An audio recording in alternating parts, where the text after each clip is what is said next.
Evening, everyone. Mine are in my binder. At this time, I'd like to call this special meeting of the Board of Education to order at 7:05.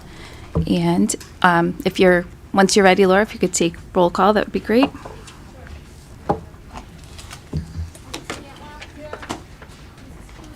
Here. She'll be absent tonight. Here. Mr. Heisman. Here. Mrs. Kelleher. Here. Mrs. Ross. Here. Mr. Schuman. Here. Mr. Zabrowski. Here. Mrs. Arnista. Here. Ms. Berry. Here. Mr. Bazzano. He's here. He's here, yes. Sorry. Mrs. Dickinson. Mr. Butwell. Here. Mrs. Cochiolo. Here. Mrs. Tomorrow. Here. Mrs. Datudo. Here. Mr. Cuckle. Here. Dr. McLean. Here. Dr. Macri. Here. Ms. Maher. Here. Ms. Middlebrooks. Here. Mrs. O'Leary. Here. Mrs. Shepherd. Here. Mr. Shuttle. Here. Ms. Talmott. Here. Mrs. Weissel. Here. Julia Baber-Radova. Here. Summer Tatro. Here. Jeff Mandigo. Here. Madison Stryker. Here. Did I miss anyone? I don't believe so. Is anyone here from the town? I don't think I see anyone. I think we're all set. Thank you. All right, we'll move on to approval of our agenda, which is a special meeting, so we won't have any additions or deletions. But you do have some paperwork in front of you that was distributed that we'll get to when we get to the main highlight of tonight, which is the budget. So with that, is there a motion to approve the agenda? Motion. By Lori, second by Alan. All in favor? Opposed? Abstentions? Motion carries. The agenda is approved. And first on our agenda is celebrating our faculty and staff, and that's the Woodside Kitchen team. And for that, we'll have Mr. Butwell come on up.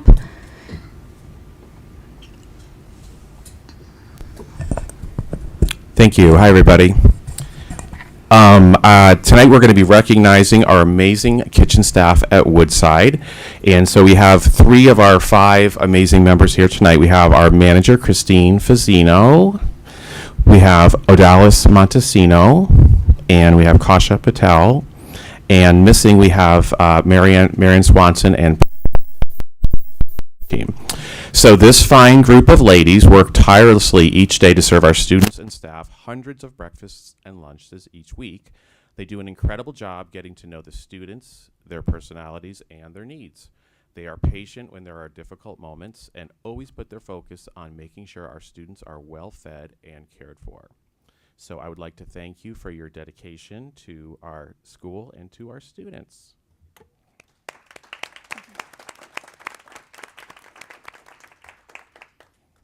Now, for a short, funny story, we were supposed to recognize this team on January 9th, but you might remember that the agenda got shortened in the afternoon because there was icy weather conditions. So we had already bought flowers for them for that meeting, and so we did deliver the flowers to them the next morning in the kitchen because we wanted to show them how much we appreciate them. However, since I made them come out, I wanted to still try and do something special for them. And I didn't think the ladies wanted more flowers, so I went in a different direction and I wrote them a poem. Wow. Ready? To our amazing kitchen team, there is a group of people that needs a compliment. It is our amazing kitchen team. They must be heaven sent. Hooray for Christine, our manager. She organizes it all. So many breakfasts and lunches, her delivery orders are tall. Hooray for Odalis, sandwich maker number 1. Turkey, ham, or tuna, she gets that sandwich order done. Hooray for Marianne, all smiles through hot lunch, laughing with the students, she keeps an eye on that hungry bunch. Hooray for Kasha, she's always there with a helpful smile. She makes sure students get what they need and goes the extra mile. Hooray for Pamela, the newest member of the team, hardworking and friendly a person as you have ever seen. Individually, each one is great in their own special way, but put them all together, and what else can I say? You take such amazing care of us each and every day. I guess it can be best summed up with hooray, hooray, hooray. Thank you, our amazing kitchen team. Yeah, no, go ahead. I'd like to echo that. We have a lot of departments in our school district, and there's one department that I never have to worry about, and that's our food services, starting with Mrs. Shaw, Sandra Shaw, right to our managers. They call and communicate and talk to our workers, and our kids love you. You're the most exciting part of their day. It's where they come to feel loved and cared for and taken care of. And you really are one department that I never have to worry about. I don't have to tell you what you did during COVID. You already know, but you continue to work like that tirelessly every single day. So I am incredibly grateful to you, because I know that going to lunch when I was in school was one of my favorite times. And it was usually because of the people who were working there who showed how much they cared about me. And I know you do the same thing. So thank you so much. Well And that said. team is amazing. Well said, and thank you for being here in person too. That means a lot. And I know, after being delayed a couple of times, unfortunately, and thank you for the lovely poem. That was special. But again, like they said, the unstructured time at lunch, I think, is when the kids really are their true selves, and you get to see that and interact with them. And I work in a school too, and I see what the cafeteria employees do for their spirits. So thank you very much for everything. Anyone else have any comments? All right. Thank you very much. And then we'll move on to celebrating our students. Okay. Okay. Thank you, ladies. All right. Tonight, I'm excited to introduce to you our Woodside Kid Gov, Mason Protz. Mason, do you want to come up here with me? Come on up. And Mason, I did not write a poem about you. So I don't know if that's good news or bad news for you. But before I talk a little bit about Mason, I just wanted to review with the board just what the Kid Gov program is about. It's something that all of our fifth graders take part in. Steve, if you could switch it for me. Thank you. And basically, it models the election process. This happens in the fall of fifth grade, around election time. And they cover all of the sort of components of the election process. And then every student in fifth grade gets to come up with a platform as if they were going to become Kid Gov of Connecticut. And then they have a runoff within each class so that we end up with 8 finalists across grade 5. And then we have an election within grade 5 and the multi-age classes. So Mason was our winner this year. And Steve, if you could just click to the next one. Part of the process is they learn about ballots and listening to candidates' platforms and trying to make informed decisions about which candidate they think will best meet their needs. All the platforms are fifth grade centric, so the kids really take on some very challenging and big ideas in terms of platforms, as we'll hear when Mason's video comes up in a minute. But it's just really a great experience for the students, and we've been doing this now for, I'm not sure, 4 or 5 years, and it's been really wonderful. So I just wanted to highlight that. I think that's the last slide, Steve. Oh, no, one more. So, and just hear some of the things that they hit in grade 5, some of the standards. Mr. Butler? Yep. Go ahead. How many schools in the state participate in Kid Governor?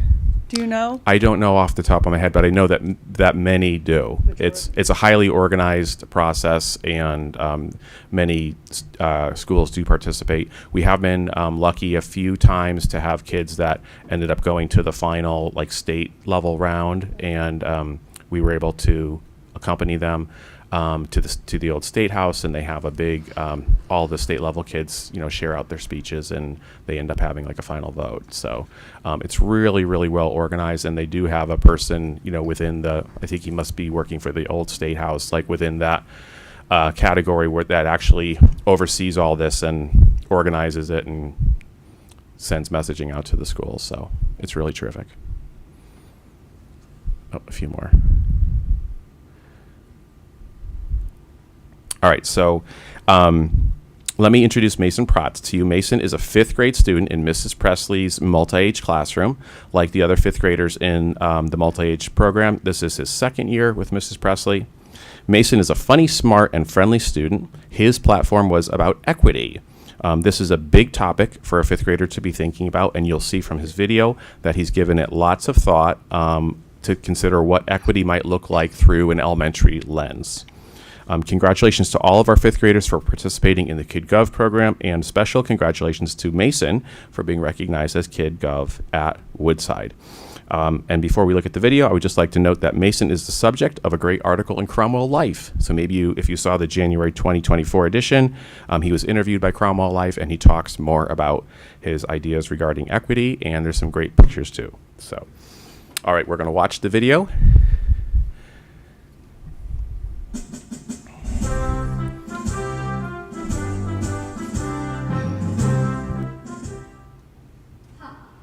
My name is Mason, and I am running for kid governor.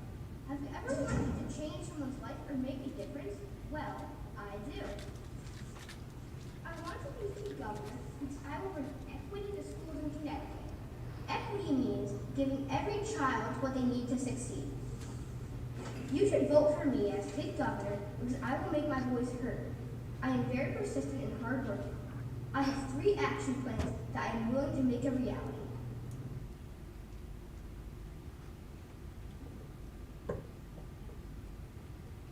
My first action plan is to get rid of homework because it doesn't show that it doesn't improve grades. Also, some children don't have the same resources at home as others. For example, they may not have a parent or guardian at home to help them. They could have parents or guardians that don't speak English and can't read the homework. They may also have parents or guardians that haven't been educated enough to help them. Does that seem equitable to you? It sure doesn't to me.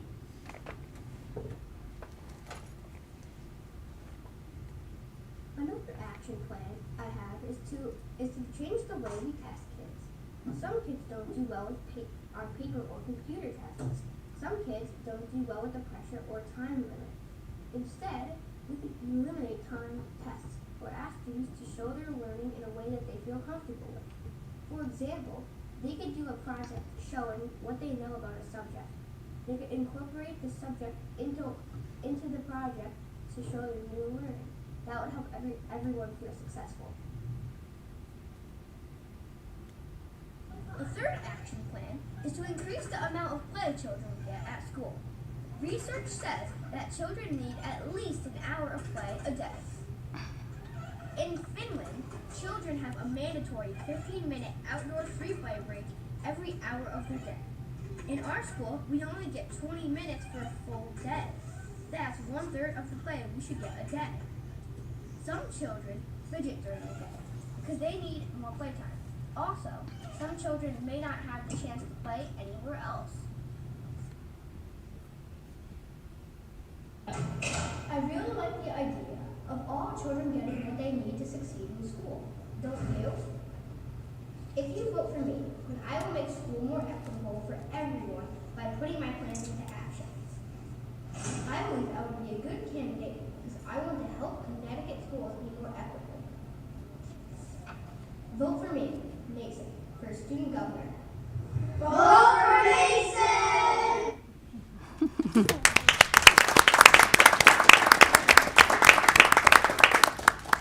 Okay, a big congratulations to Mason. Very well done, Mason. You're a natural in front of the camera. I'm sure you're going to do well in politics. And I can see why your ideas were so popular. I like them too. So congratulations to you. And where do we go from here? Is this, like, we're in the process of kid governor, are we, as far as, It's actually, does he have to go to another level? It's actually finished up now. Oh, it's finished, okay. He didn't go on to the next level, but we're super proud of the work that he did at Amazing. Woodside. So Great it is job. very competitive. So we're really Awesome. proud of Mason. Congratulations, and Alicia, Mason. Alicia has a comment. I'm too. so sorry. Oh, sorry. Mason, great job. And I just want to tell you, you're right on. So your third point about play-based learning was something that we looked at earlier tonight in our policy committee because the legislature also feels strongly about that. So we moved a policy forward that addresses and enhances play-based learning. So we're absolutely in agreement. Any other You're on the comments from policy Mason? committee now, Mason. You've now been added. And I think Dr. McLean, our Director of Curriculum and Instruction, may have hypnotized you. Or did she pay you off? Because she's been talking to me about these things for a very long time. But you are absolutely right. And you're right about the research behind all those things. So I look forward to having you. You give me hope as far as moving up. And do you want to do politics? Do you want to be a politician? Don't commit to that. We need strong people. I don't know. I don't think so. I kind of want to be an engineer. Oh, yeah, that's better. But you could always be a volunteer on any kind of committee and have a really positive voice in your community. You already have. So thanks, Mason. If you wanted to do a photo op with your parents too, if they're here, you could do that. Great. Thank you, everyone.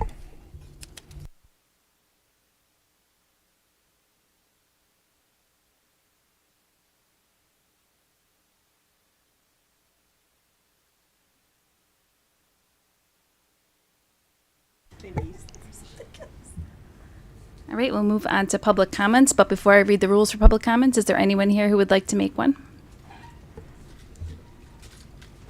Okay, hearing none. Reports of liaisons from the Town Council, Board of Finance, Cromwell Middle School Building Committee, and Fields Committees. So we do not have anyone from Town Council, Board of Finance, Building Committee we'll see later in the agenda, and Fields Committee. Anything you'd like to report, Catherine? So we have our next meeting coming up next week, but in the interim, we are waiting for one more approval from Planning and Zoning. Their meeting had gotten postponed, and I haven't heard word that it's gotten approved because we do have draft plans.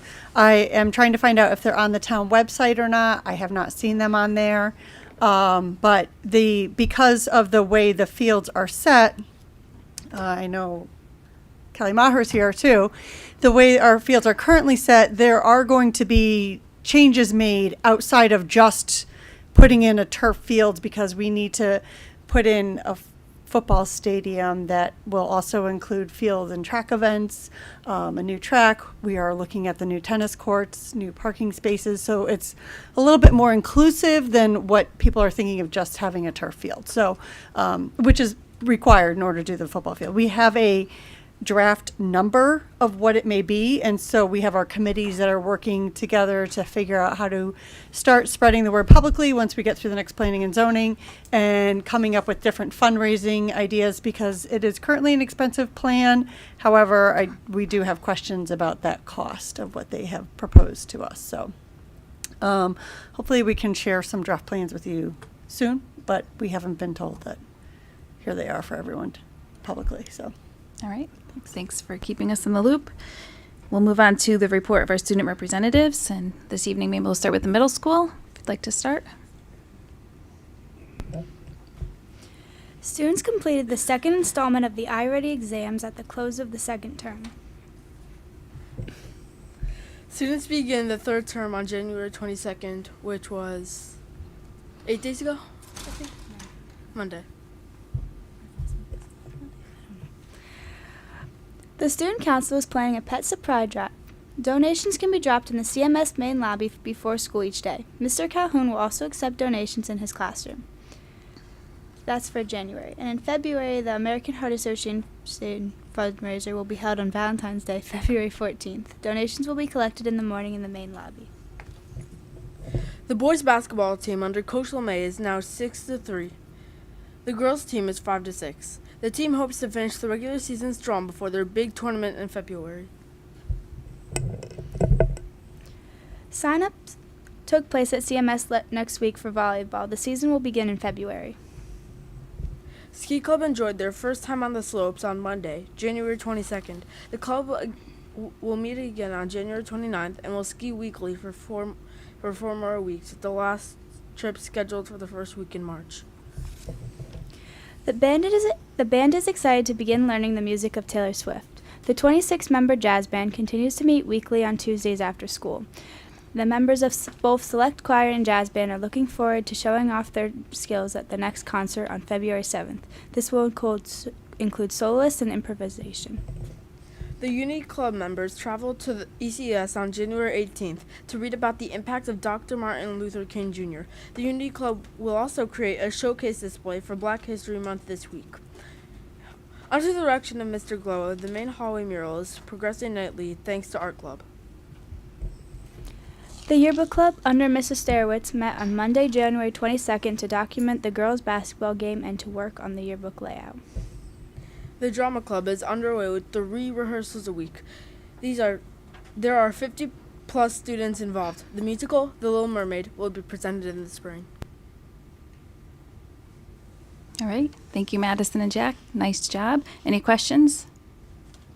Jazz band in the afternoons. That's a good idea because I think it used to be in the mornings. So I bet there's more involvement now. So that sounds like a good idea. And any other questions from the board? All right. We'll move on to the high school. Students finished up with midterms on January 22nd successfully and have started second semester. 10 music and band students qualified for regionals 2 weeks ago at New Britain High School. The Student Council hosted the 8th grade open house on January 10th. This was an opportunity for parents and their children to tour the school and see what CHS has to offer. Cromwell High School is excited to announce that we have an in-school food pantry coming soon. CHS has partnered with Cromwell Human Services to provide this program to reduce barriers to accessing food. To use the food pantry, students will need to stop in the guidance office. Oh, I'm sorry. Okay. The winter sports season is progressing smoothly.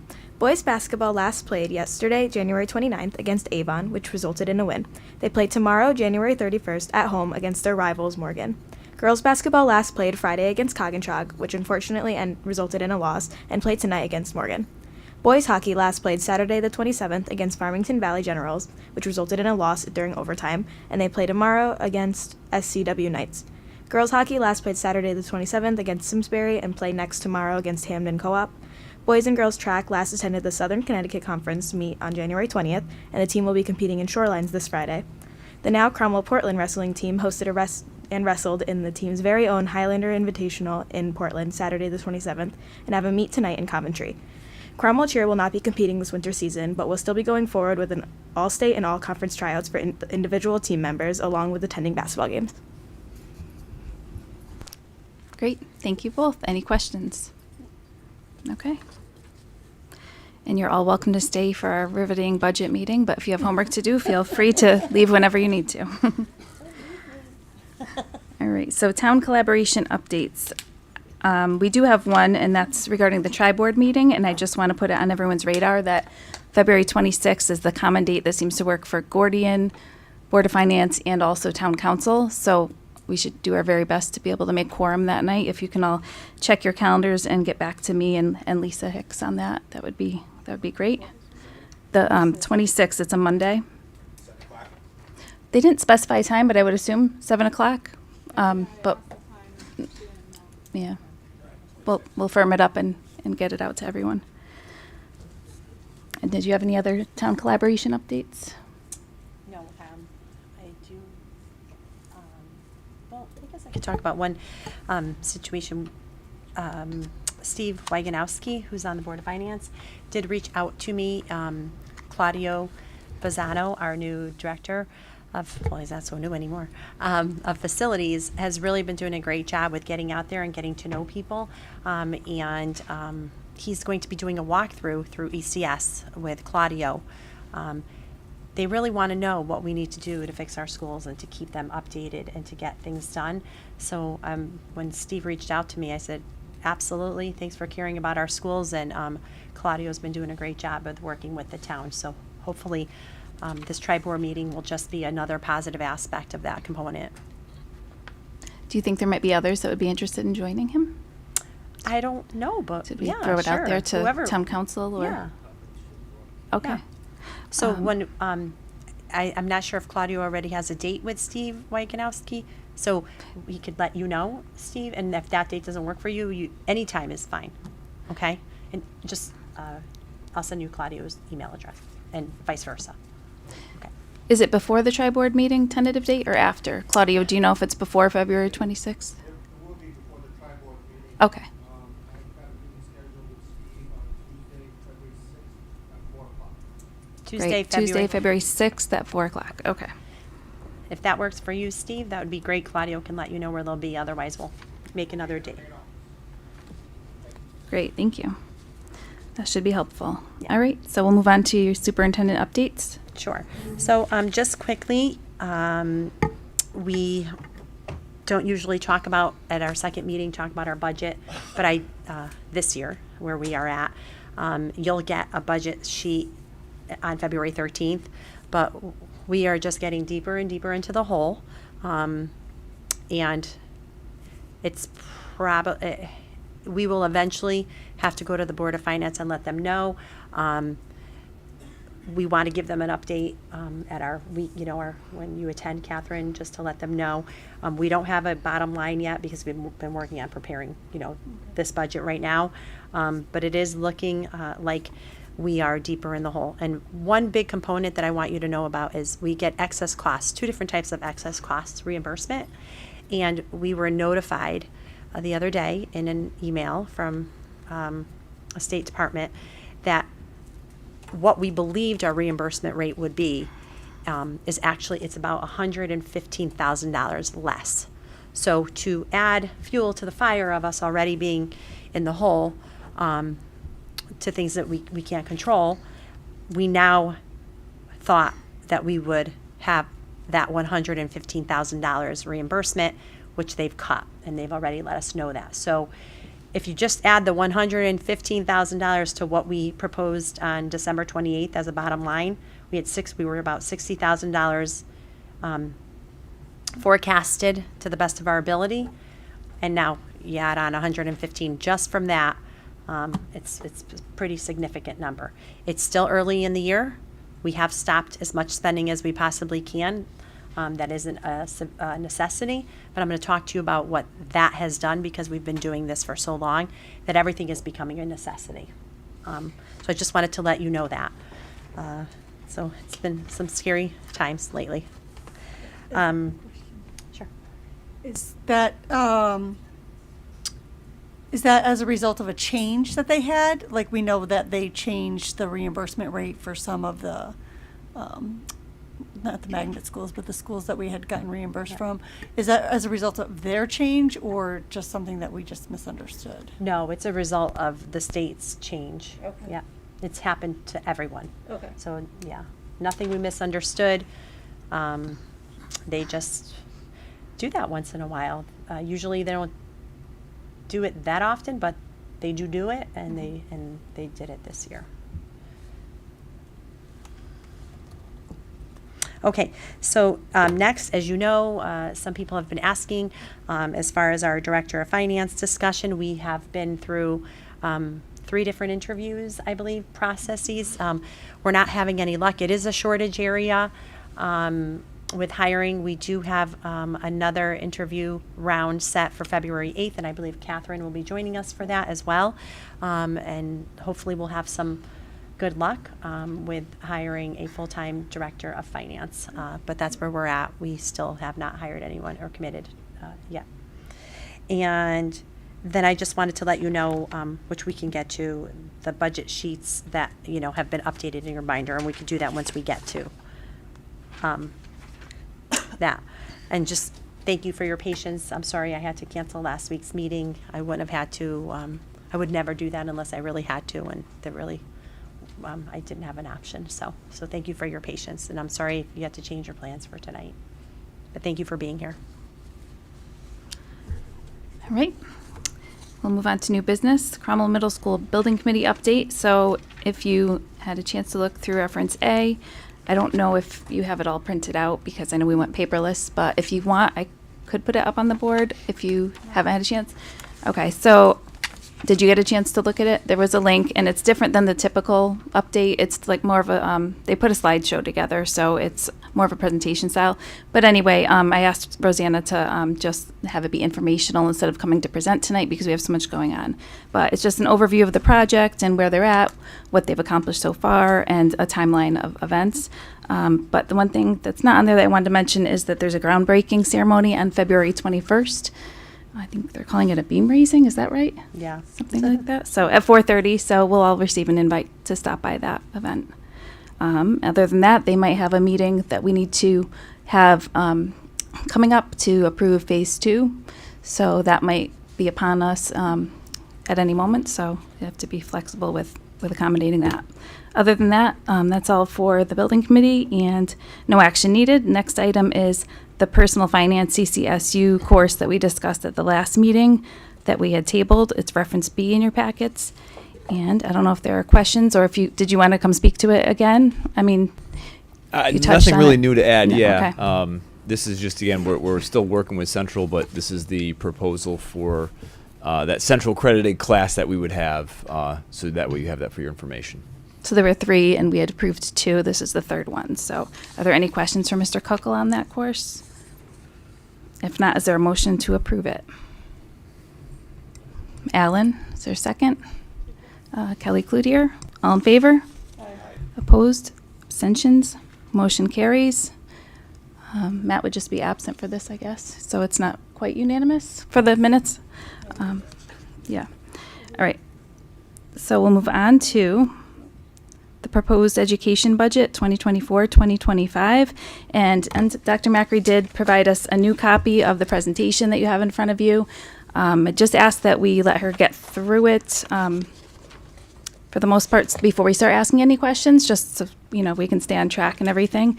And then at the end, if we could just keep it to a couple of questions for tonight's meeting. We also have another meeting on the 13th of February, and in the interim, we can also submit some questions. So without further ado, I'll turn it over to you. Thank you. First, I want to thank the Finance Office, Mr. Shettle, Linda Libera, Lori Rosano, Luann Ayat, Sandra Shaw, Lisa Hicks, who became part of that committee group, and Laura Mangiafico, and all my directors and all my administrators who really, they always put in a lot of time when it comes to putting this together. But this was a unique situation with having an interim. So thank you very much, and thank you for your patience. If you notice anything that maybe is different from in the past, obviously we'd be happy to take your feedback. So before we start, because we waited a week, I got some different information, so we were able to add. So as Selena just mentioned, you have an updated PowerPoint in front of you, and that's what I'll be presenting. So if you want to get rid of the other one and replace it with the one in your budget book, that would be great.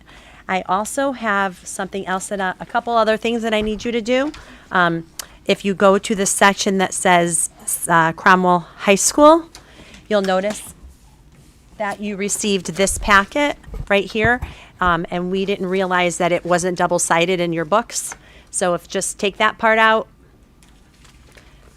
rip it in half, and replace it with the one that's correct. And then I'll give you a chance to do that.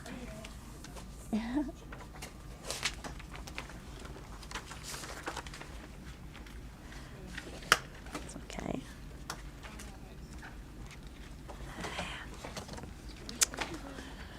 It's under the high school. Just take the whole section out and put that whole section in. That's, no, not that. The packet. Yeah, the big packet. Yep. Sorry. This is great. I feel like I'm teaching again. And then the tuition we did send to you because it was updated, that tuition sheet, but here it is. We printed you a copy, and that goes under tuition. It's more toward the back of the book. And then the last thing is the last sheet of your book. We've finally got notice of another grant that we just received in the meantime. So we added it to this list. So this list is the most updated one. So I just wanted to give you everything that is, to the best of my knowledge, updated as of today, that we have signed, sealed, and delivered. We do have other situations that we're going to talk about that we're still navigating, but we haven't gotten anything officially in writing yet. So I'll talk to that about you. But this we've gotten in writing. So thank you very much for your patience as we just make some changes to your book. You see the difference a week could make. Congratulations on the grant. Yeah, we're excited about the $71,000, even though it's going to cost us way more, but it's okay. We'll take it. Okay, so just quickly, this is our Board of Education presentation to you, and as Selena asked, we'll get through it, and I'm going to call my directors up to the front, and this way, if you have any questions, I'll start, and I'll have the directors come and sit up front. Yeah, they're going to sit at the table. I could start going through this, but this is more for the questioning piece, or if I have a question for you. So if my directors don't mind, that would be great. We have Dr. McLean, Claudio Bazzano, Gary Shettle, Sari O'Leary, and Michelle DeMoro. As you can tell, this is a team effort. And I will get started. So the most important reason why we're here, we have pictures of our kids, and this is why we all do what we do. This is why I'm your superintendent. This is why you are on the board, because you care about our kids. So the mission statement of Cromwell, the mission of the Cromwell Public Schools is placing students first. And these are our goals. I'll give you a minute to look at them. We all need to be reminded of them. They haven't changed. And this is a very important page. So it breaks down the budget by object, and then all the backup is in your binder. So right now, what we are proposing is a 5.75% increase, and these are the categories of where it is. So you'll see object, then you'll see adopted for 23-24, and then you'll see proposed for 24-25. And then you'll see to the right the increases and or decreases. The next page just shows you a bar graph of everything that I just showed you. Sometimes it's helpful to see it this way. Oh, I forgot. I always also need to thank Kristen Scala, because she's a huge help with making these charts. She's a technology guru, so she's a huge help too. I don't want to forget her as well. So our drivers, as always, our salaries and our benefits, which take up about 76% of our budget, special education, and I always remind everyone it's a legal and a moral obligation, and transportation. And as some of you who are on policy are noticing, all the state mandates that keep getting thrown at us, we could barely keep up with them. And of course, they're unfunded, so. The next, we really want to just tell you a little bit about our teaching and learning mandates and initiatives, and I'll just hand this over to Carrie quickly because she could explain it.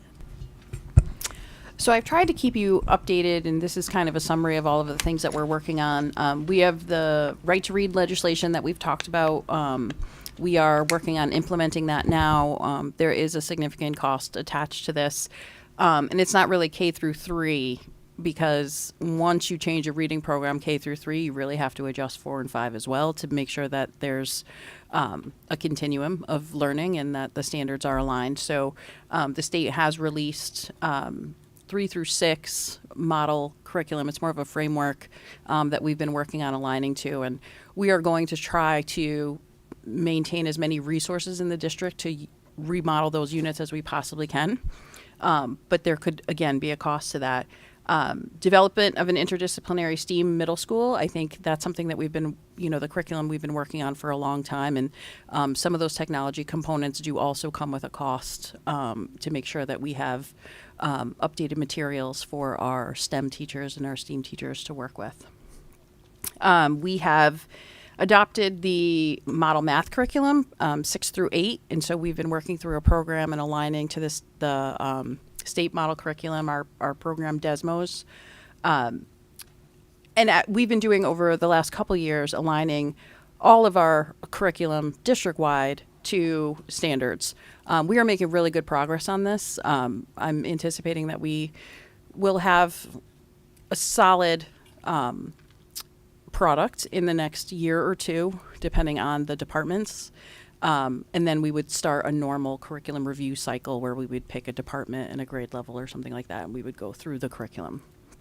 And as of next year, we need to develop a new teacher and administrator evaluation program that needs to be implemented beginning next year. So our PDEC is in the middle of developing what that will look like, and we will have to present that to you before the end of the year so that we can begin to implement. We've made really good progress on it. The PDEC has done a lot of work and really been committed to making sure that this is a meaningful process. And so we will be able to present something to you before the end of the year. There was a tight turnaround on this particular initiative, and so there could be revisions made along the way. We're going to get our must-haves in there, and then add as we need to going along. I do think that we are ahead of many districts in terms of our plan. So I'm pretty proud of that work. But all of these things, and I think we all know that in particular in the last, 3 or 4 years, the mandates coming out of the State Department of Education have been incredible. I've never seen really anything like it in terms of them telling us what we need to be covering and exactly what it is that we need to be doing. And of course, all of that comes with a cost. So, we're doing the very best that we can. As Dr. McLean said, I did push forward with the meeting with the legislation for the K through 3 when they turned down our waiver, and Representative Carpino and Senator Lesser joined us, and I explained to them why I do believe Cromwell is different. Of course, we all are bringing forward our issues, but one of their biggest problems with the waivers was that a lot of districts are still doing the Readers Writers Workshop, which is Lucy Calkins, which is the program that was purchased in Cromwell before I got here. Not only Cromwell, but a lot. But I've never been a proponent, and I've made that clear to all of you. I've always believed in the science of reading, so has Dr. McLean, Amy Arnista. So we had another meeting, and I explained to them why it's different and why they should allow us to do what we need to do. I do feel like they listened and they understand that we are different. We are not saying that we're going to stick with that model where other districts have said that they were going to stick with that model. There's a lot of arguing back and forth. It's very contentious. If they say yes to us, then where does it stop? So we have to move forward anyway. But we still have some hope that they'll let us write our own units, since the people that they hired to write the units for the State Department of Ed actually worked with us, and we actually taught them how to do it. So it's actually kind of an interesting situation how this has all happened. But we're still going to do what we need to do to follow the law, and hopefully our kids will just be better because of it. So I haven't stopped the fight yet. Okay, so budget summary. So this page should look familiar. It's 22-23 adopted budget. We had a 3.81% increase last year. We adopted a 6.96, and then this year we are proposing a 5.75. Now I want to, if you're going to see that last line, and this is going to be the theme throughout the evening. So you know that we had our plan, our schools looked at through the asset plan through Gordian, which is part of our tri-board meeting, but I want to bring it to your attention first, that if we were to incorporate an additional, it's about $460,000 for capital improvements, then we would be at a 7.2. And I would like to show this to the Board of Finance because we really can't go without these things. But right now, with the 5.75, we would be going without these items. And what those items are, Claudio will be able to respond to those to you after. Okay. And that's the increase, the total increase by object. A nice chart for you. And we love this pie chart. It tells us so much. Benefits and salaries, something that are non-negotiable, except for they are negotiable this year because we actually are negotiating 3 different contracts. So I can't give you a perfect number because we are in negotiations with 3 different CBAs. So if you look at this, when you look at it between our benefits and our salaries, that takes up most of our budget. And then we have very little to work with in other areas. Salaries, an increase of $906,171. Contractual increases and negotiating 3 union contracts, and in a competitive market, more competitive than it's ever been, where we used to be able to hire lower and not really sacrifice expertise.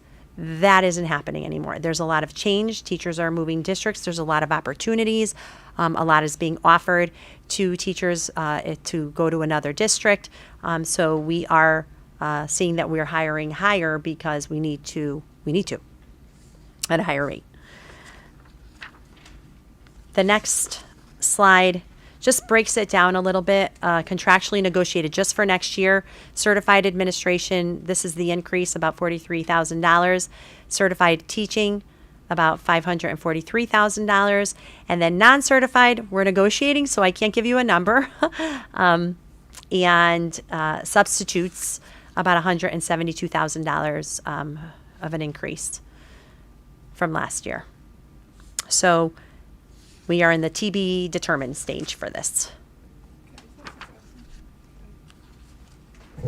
Unless it's like there's an error in what she's presenting, let's just hold it. Just because then we told everyone else to hold their questions. Just make a note. Okay, so I'll try to be quick. Benefits is what it is. These are our health and dental benefits. So right now, we were told to put in for a 12.5% increase. We started at 25. We got to 12.5. We received an email from our broker, Mr. Morrow and myself. People doubted us when we said we could get them to a 6% increase, but we did receive a very preliminary email that says that Cigna is going to most likely give us a 6% increase, but we don't have anything signed, sealed, and delivered. And that happened just recently. We had already put the budget together. So right now you're seeing an increase in insurance of about 12%, 12.5%. And we believe that we are going to get that to a 6%. But I don't count my chickens before they hatch. So hopefully by the 13th, we'll be able to change everything and let you know. Okay, so that's good news. It's still 3% higher than it was last year, the increase.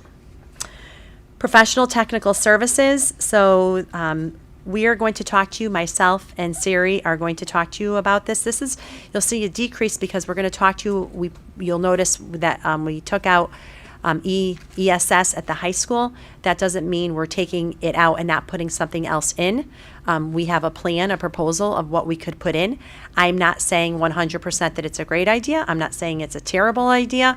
I'm saying it's an idea of how we could save money. And then I'll also tell you, I just got through negotiating with them again and again and again and again and again, and I finally got them to a lower number today. So we'll talk to you about that too at the last page. Okay, but that's why you're seeing that decrease. But everything that the significant drivers that are accounted for in this area are on that page as well. Property services, maintenance, grounds, equipment, repairs. We have a slight decrease here, but the driving forces are the contract services that we have. Other purchase services.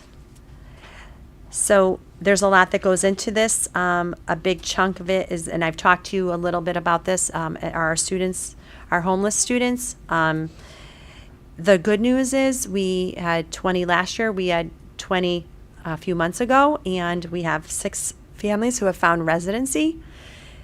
The bad news is, even though we have 6 students who have found residency, and today, right now, to date, we're at 14 homeless, the cost to transport is still higher than it was last year with just 14 students.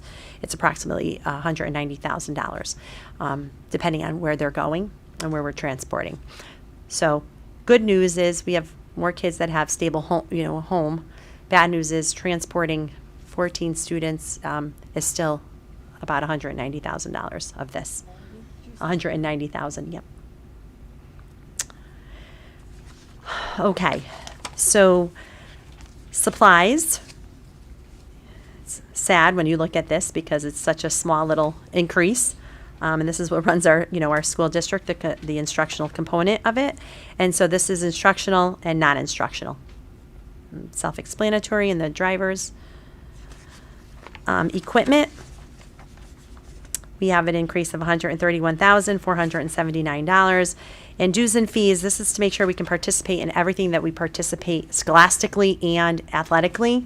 There's been an increase in dues and fees for about $12,000.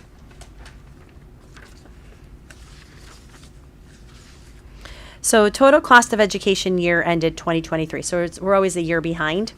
So that you know, last year the town appropriation was $28,818,679. The education equalization grant that comes directly, the town receives that directly from the state. That's about $5.1 million. Then in state grants, we just got this number through our audit. We wanted to make sure it was correct. In state grants, we receive about $2,769,386. Federal grants about $502,353. So a total of the $38,268,154. So without state funds and grant funds, the town's appropriation would increase substantially. And as I've spoken to you before, anything that we qualify for, sometimes even that we don't qualify for, we take a chance and apply for whatever we can. But a lot of these are obligatory title grants and funds. Grants not awarded, just to give you an idea, we applied for the innovation grant, about $150,000. We did not get it.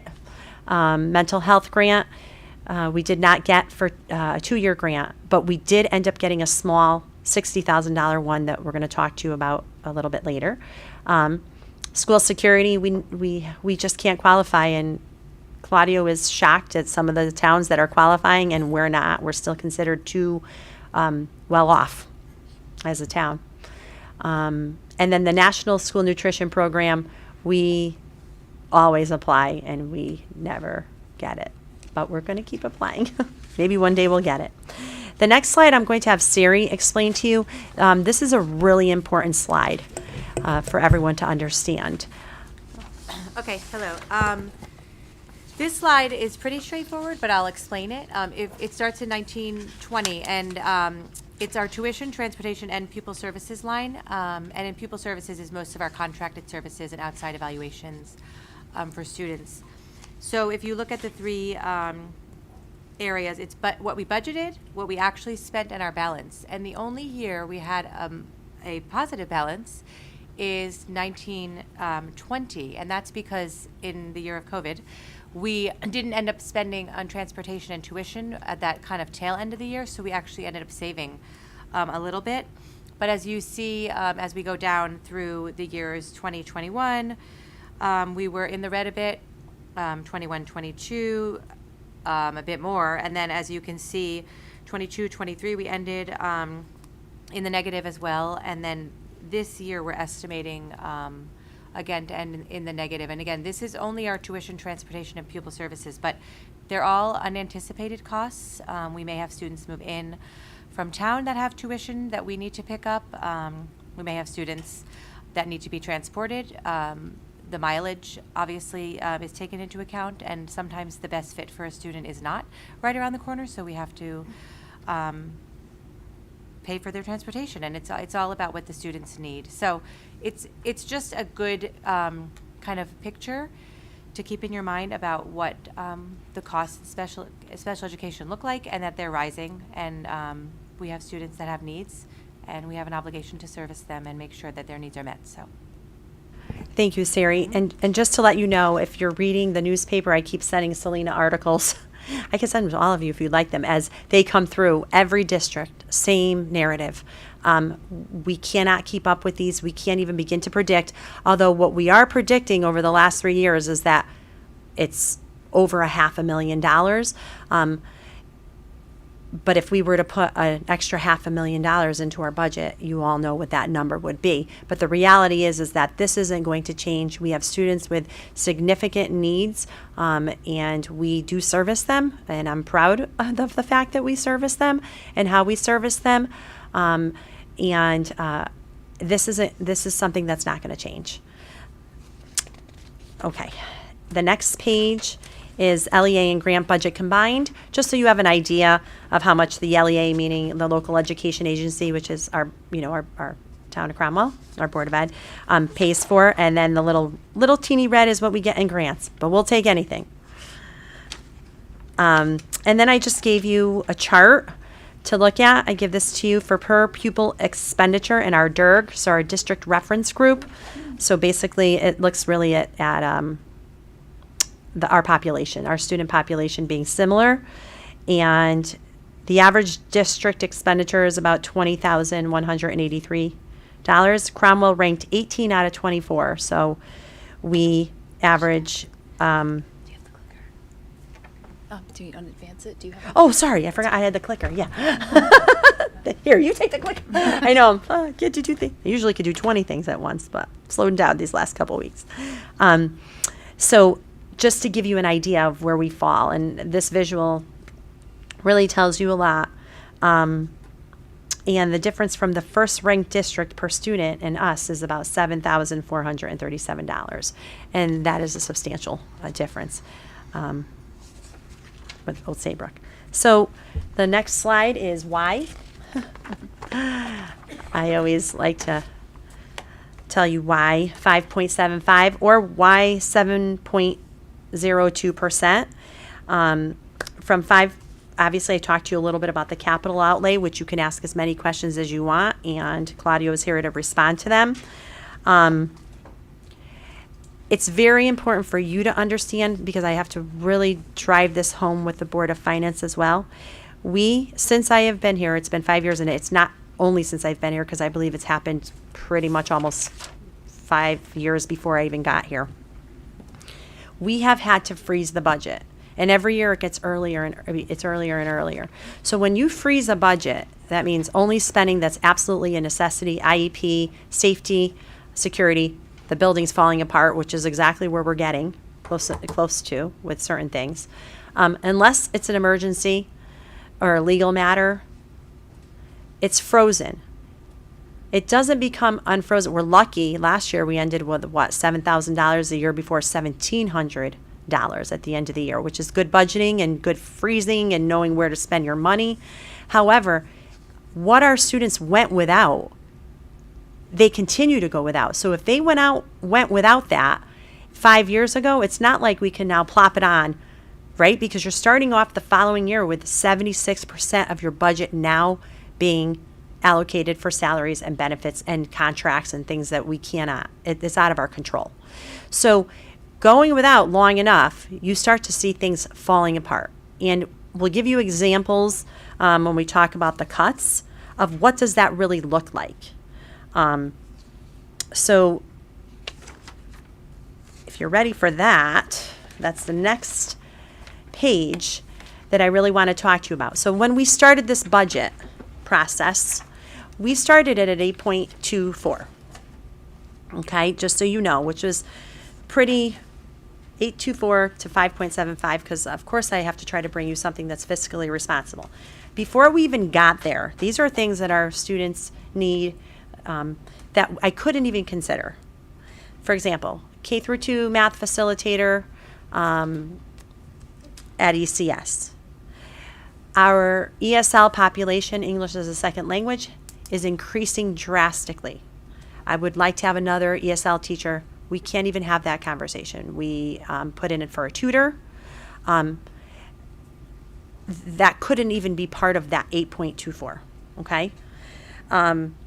We have a great plan for marching band and color guard, which is close to about $10,000, which we thought it was going to be about $30,000 with Mr. Schmidt and Nicole Jane Whitehill. I know I was confused their last names.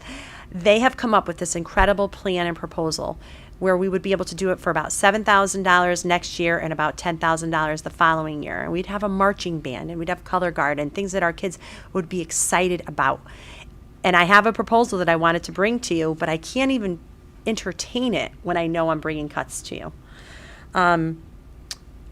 We do not have an administrative assistant in HR. So Michelle's a one-person show. She does all of everything. Clerical. She hired over 130 people this year. She's incredible at what she does, but it's also very stressful. and we could be doing so many other things that she has incredible ideas, and yet she has to do the paperwork and get that done as well. And then we talked a little bit about our study halls at the high school level. I want our kids to have more access to dual enrollment and college and career and just more classes, but we can't because we have to hire teachers to do that. Now, do we offer a lot for a small school? I believe yes. Is there always room for more growth? Yes. There are so many pathways. You don't have, if you want to go to college and you're going to, of course we want you to, we want to believe in every time, but you don't have to. And there's so many other things that we can be doing to help our students be successful in life, and it's really difficult because those electives are not mandatory, so we don't offer them. And I feel like we're losing a group of our students that really could benefit. Facilities we'll talk to you about. Things that are falling apart and we don't know. We just wait for them to fall apart and then we fix them, and then we do what we have to do. And having Claudio here, his wonderful expertise, he's found a lot of things, and the asset report has just given us more information.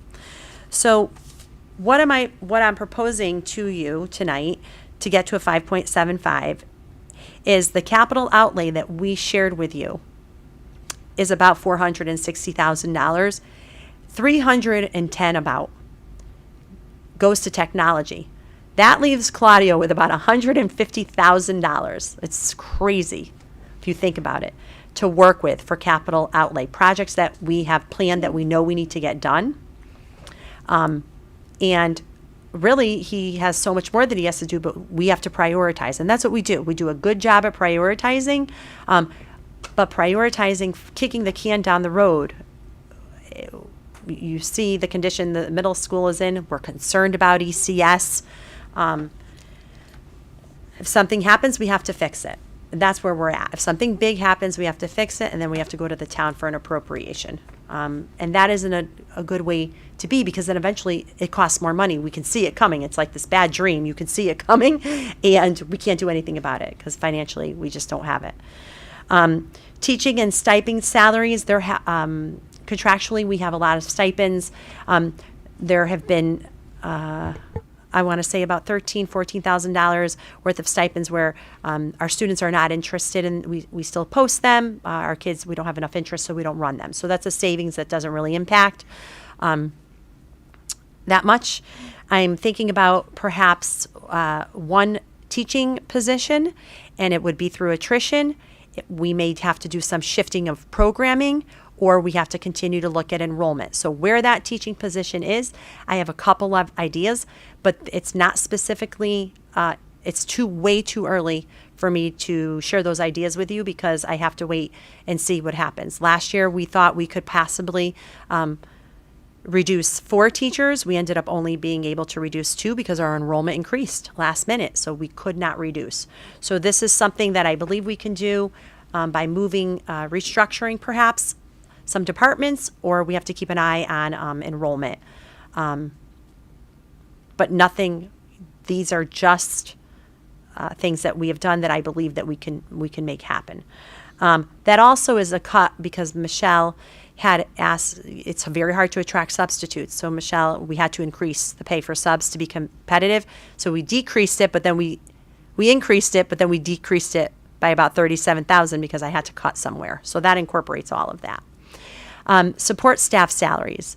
I looked at a few different options of where could we perhaps have a reduction in force in support staff. Now, I want you to remember last year I proposed the reduction in force for 2 paraprofessionals, which would have happened through attrition. So, and I told you if we have IEPs and something changes, that that is a fake number.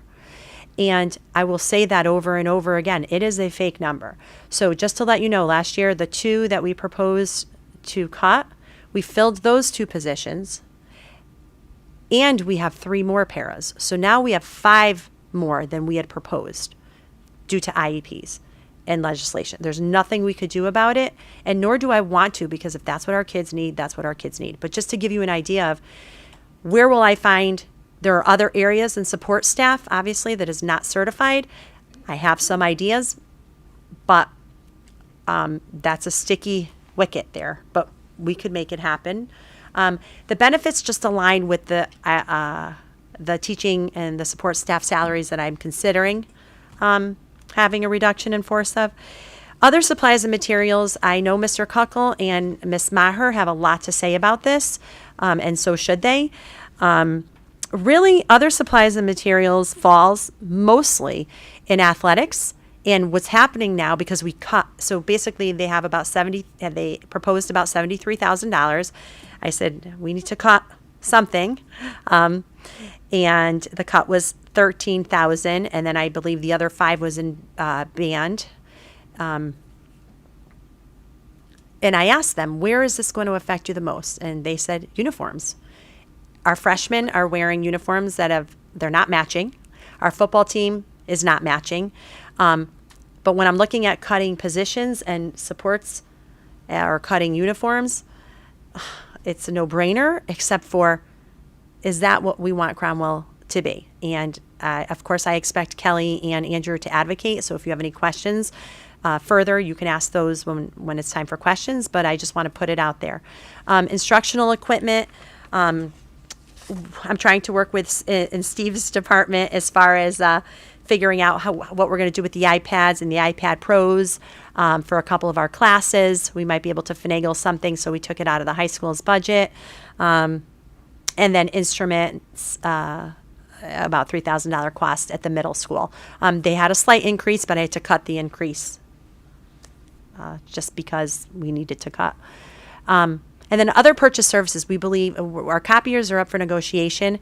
A lot of click in charges that we believe was an error at the high school as we look closely. So we were able to decrease that by about $6,500. So that's no harm, no foul. And the next thing I'll have Siri talk, you and I will talk this through. So as you all know, we have Effective School Solutions. We brought them in to help us at the high school. We had a presentation. They're doing well. There are challenges, obviously, because it's a new program, so there are growing pains.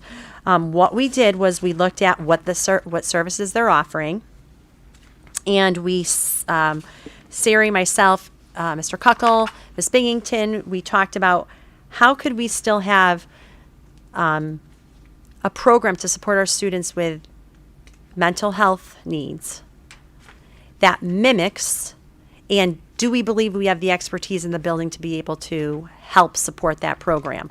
So if we were to take out $312,000 of Effective School Solutions out of our budget, and then if we were to replace it, because now we need to put in 2 social workers, so we figured that's about $126,000-ish.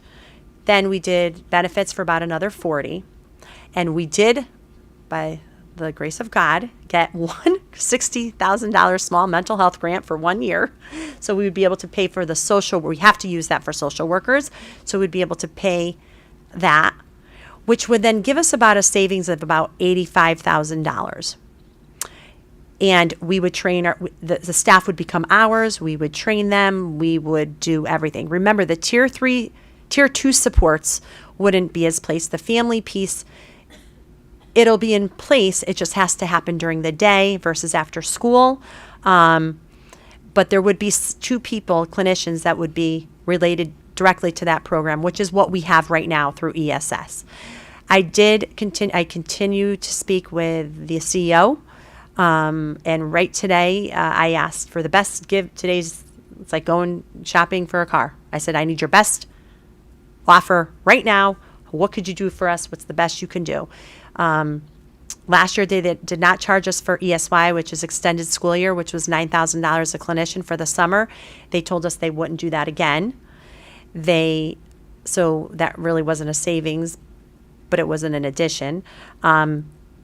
They told me that they would honor the contract instead of for $312,000. It would be was it $289, Sari? Yes, I believe $289, which is a significant savings there. And they would allow me to wait and sign until we go to the Board of Finance to see what we get. So basically, at the end, it's about a $60,000 savings, and that savings we're picking up through the grant anyway. But but it's something we have to think about because it's very expensive. And do we think we can do it? We think we can. We think we could mimic the program. We've learned a lot. But is it something we want to do this soon? But I want to bring it to you because I did cut it out of the budget because it was going to save that much money. And Sari, I'm not sure if you want to add anything. Andrew, if you'd like to add anything. Ramsey. I just want to say, obviously, Dr. Macri reiterated we're very much in the discussion phase about it. I think there's pros and cons to having your own program versus contracting out in a pro and con way on either side, right? I also think by having this in-district program, through our discussion, we may be able to touch more students than ESS is able to, because we could be a little bit more flexible with the programming. So, I mean, these are just the things we've been talking about. But again, ESS is a very experienced, right, the program that we have. They've been around for a long time. They're reputable. So there's a lot to, talk about. Obviously, it's a savings, but also we need to think about the kids and how we can best, service them. So. Right. So in this proposal, I have spoken to the administration. We've talked a lot about this. We feel that we can do it. Will it be perfect? No. Is ESS perfect? No. It would give us a cost savings. I tried to get us to a reasonable number of 5.75. But then I'm going to go back and play with the insurance. But there are some things here that I believe I need to put in with that insurance money. One being support staff salaries, because we know that most likely is going to be a fake number. It has been a fake number. It's close to $200,000 in paraprofessional support just for this year. And if you remember, the Board of Finance did cut us $200,000 in hopes that ESS would help us keep kids in, which it has helped with students who may potentially have been outplaced. But, it's not the be-all, end-all either. Our students need the services. They need the help. So this is my proposal to you as a superintendent's budget. And obviously ask as many questions as you like. And we have, difficult decisions to make. And if you want me to go back and play with the numbers, I will be more than happy to do that. And then present it to you again on the 13th and answer all your questions. And then we may need to have another meeting because you may need to mull over some more information. So at this point, if you have any questions, the team, myself, we're more than happy to answer them. Well, first, thank you, and to the whole team for working so hard on this. I know it's been an ongoing process and not without a lot of stress. So, Just a little. But especially for our new board members, I thought maybe we'd start by just if there are any questions overall as far as presentation or anything that's not in here that you were looking to see in here, or just questions about how it's put forward. Yes. Yeah, I did mention that at the beginning. So for this portion, is there anything just format-wise that anyone has questions on, just how to digest it? I know it was a lot of information all at once. And if not, then we'll move on from there. Nothing? Okay. So I know Lori had a question, and your question was back on slide 100. I don't know if that's something you want to go back to. We could start with you, since you did have that question. Mine was just about so we have the 3 unions are going to be negotiating this year. So most likely those contracts, would they go into effect July 1? So are you just estimating what you think what we're going to come to? I mean, that's hard to... Very hard. Because we don't know for sure. We don't know for sure. So absolutely right, Lori. That's a great point, and I'm glad you asked. We are estimating. We start looking at comps for other unions and what other people are getting. We estimate of what we believe the cost will be, and there's nothing else that we can do. But we have been, in contact with our attorneys as far as getting comps so that we have an idea of where other unions are settling. But that's a great point, Lori, which is another reason why I have a little bit of a pit in my stomach when I come forward with a TBD as far as 3 contracts. The good thing is, most of obviously our contractual obligations are through the teachers union. It's the most expensive. So if that was the one that was being negotiated this year, I would have a little more angst. But thank goodness we got that over with last year, which is why we had that large increase. Sure. All right, aside from that, I thought maybe we could start by just going through it slide by slide, and if you had questions, then we could stop and just try to keep in mind that, try to, summarize your major questions, so 1 or 2 for this evening, and then we'll have opportunity to submit questions afterwards. So, aside from the goals, anything on the budget increase by object, any questions on that slide? That's page 5. And we'll move on to, that's just a graph of that. Anything about the budget drivers? Teaching and learning mandates, that was explained by Dr. McLean. Any questions within any of that? Budget summary, that's self-explanatory. I had one for Okay. for the teaching and learning mandates initiatives, the development of the new teacher admin evaluation program. Mhm. What's the cost associated with that? Just roughly. I don't need exact number. I don't think we really know yet. It would come in professional development and training, but it's hard to say when you don't have a plan, and I don't know what the state's going to give us. So the state generally will provide some training, and then we would turn that around in district. But there's a chance we could need to contract with one of the RESCs. So it's really, really hard to say. I'd hate to give you a number and just be guessing. I don't know that there even will be, but there could be. So, like, best case scenario, it could be minimal, couple $1,000s So to, we could to do run it a training in-house. in-house. Yeah. Worst case scenario, we have to bring in someone from the state or from the Crack or outside. aces, yeah. And now we're talking 15,000. Yes. Yes. So somewhere in that range from nothing to 15,000. Right. Okay. Thanks. Okay, Catherine. So the first line, the K-3 right to read legislation, I know it really needs to go through 4 and 5. But the state did approve part of our proposal, correct? So how, we were estimating, I believe, around 350,000 if they didn't approve, if we got rejected for all of it. So how much in the cost savings have we had to date of where we stand? I know we're still going through the process, and does that including 4 and 5? So we have a better idea of what this is going to cost us now. I have budgeted next year for 150,000 as opposed to that 350,000. That also includes $71,000 in grants that we received. And so that's not, that's outside of what's in our LEA budget. And I'm thinking that for next year that will cover us. There will be year-over-year costs. They have approved some of our programming, which is amazing. But we still have to purchase a fluency program, which is $80,000, and a comprehension program, which is looking like it's going to be $80,000 to $90,000 as well, in addition to whatever materials we need for 4 and 5 to shore up those curriculums so that they align. So it is a significant savings, but there's still some costs. So just to clarify, that 150,000 includes the grants of 75,000.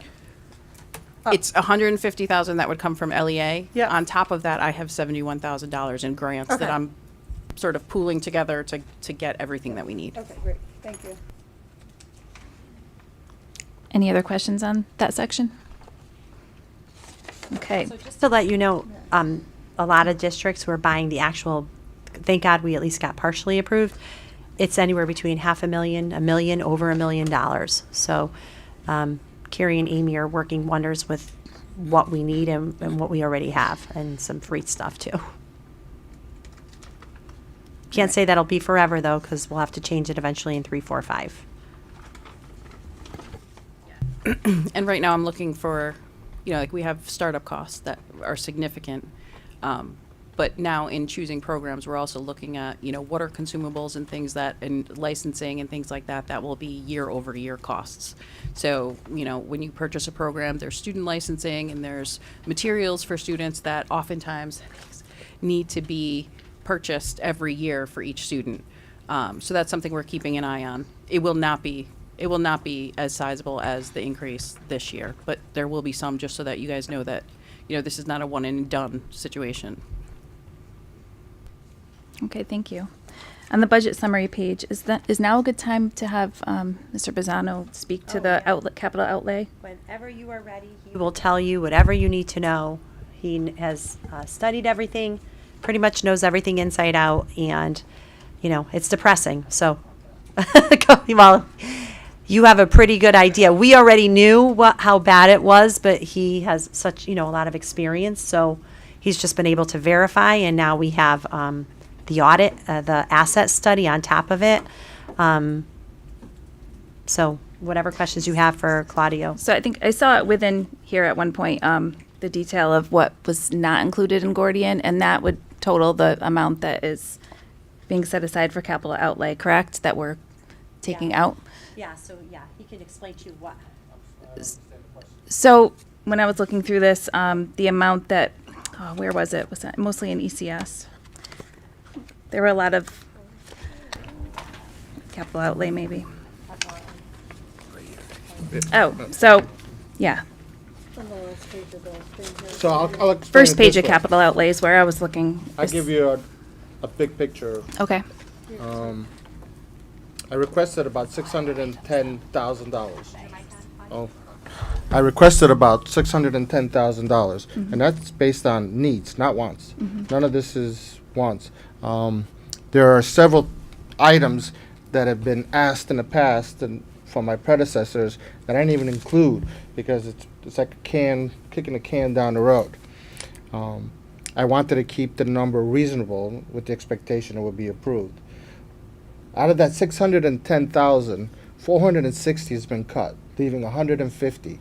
You see the 138 number, 138,000 of that remaining 150,000 are all directly related to the Gordian requests for year one. All those requests are all safety and security issues. Those aren't things that I can really postpone too long. And I've got a third-party engineers supporting all that information. So that leaves me about $20,000 to. I'll give you an example of the things that make up the other the other 460,000. You got the urinals at ECS that are too high for the kids. They can't even reach them. The ceiling tiles at ECS, they're horrible. They're falling apart. They're actually very difficult to look at and how dark they've gotten. Classroom blinds. Most of that building, the blinds, they don't even open and close. You can't even touch them. You touch them, they fall apart. And I was only proposing to replace a quarter of them this year to try to spread it out, year by year. The auditorium lighting upgrade. That's been proposed for probably about 5 years here. The concern with that, and it's also presented in the Gordian study, is not only does it need to be upgraded, but they produce so much heat. So now they're close to the curtains, and the curtains are supposed to be fire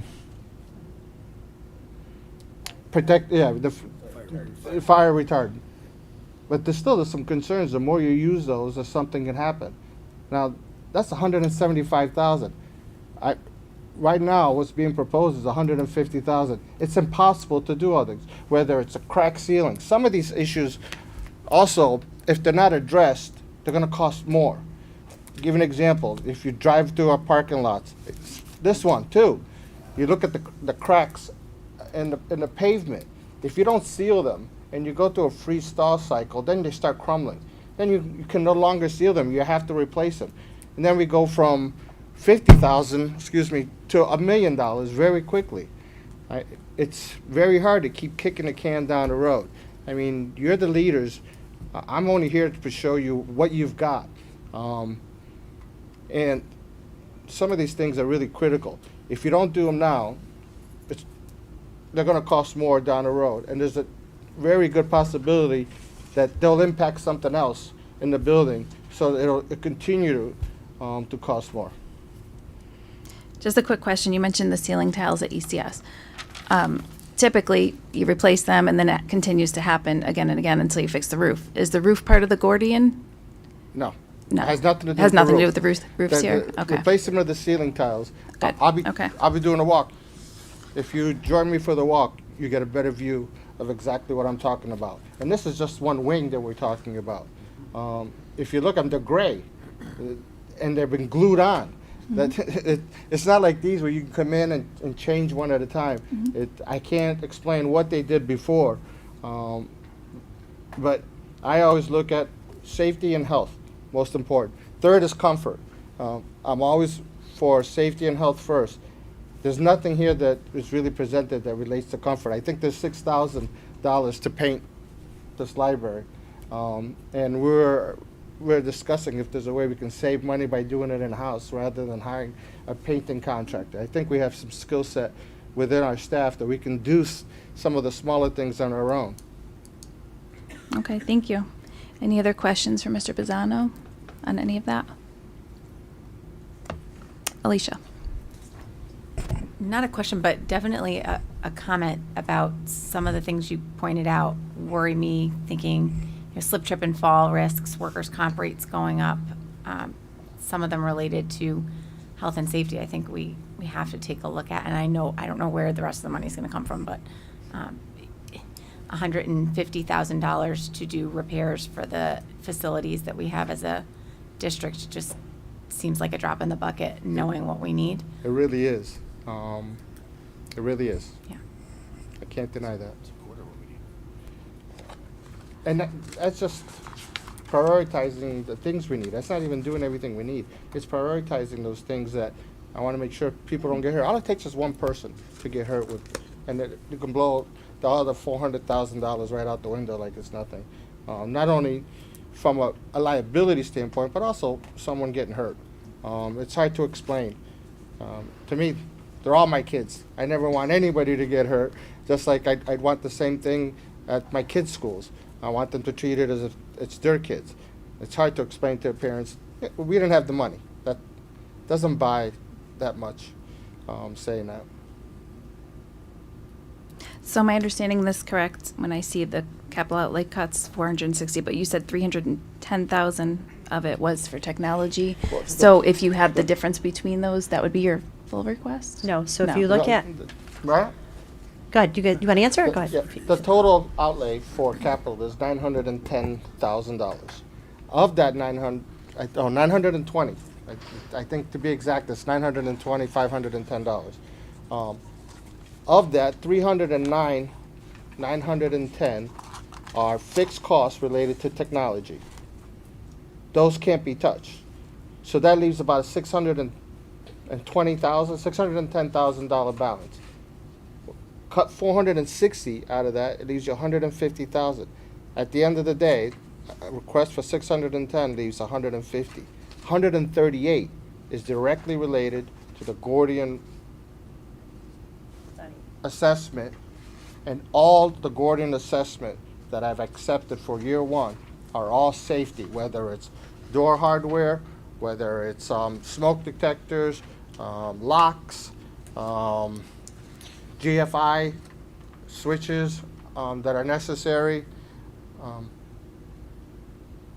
IDF and MDF rooms, making sure that they're accessible, breaker panels that have no labeling on them, so if you need to shut something off, you don't even know which switch to hit, which breaker to shut down in case of emergency.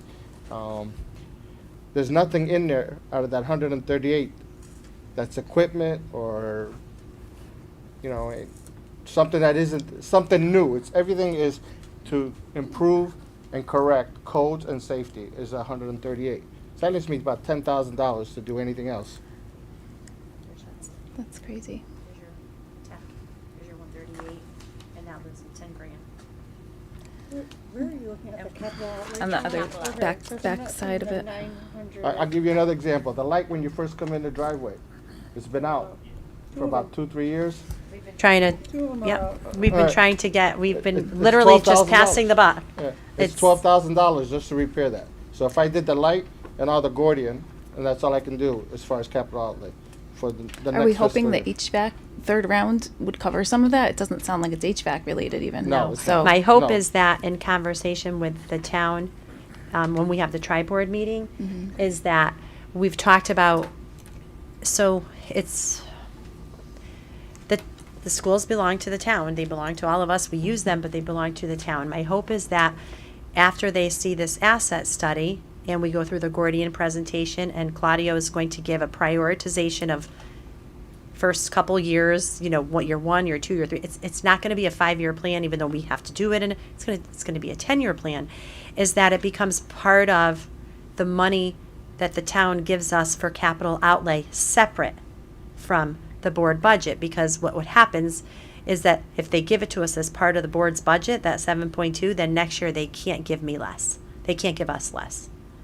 And so, and they can't technically tell me how to use it either. Can't tell us how to use it. You can tell me how to use it, but they can't technically tell us how to use it. So common sense, right? And so we want this to go on record. I want this to go on record, Claudio and I.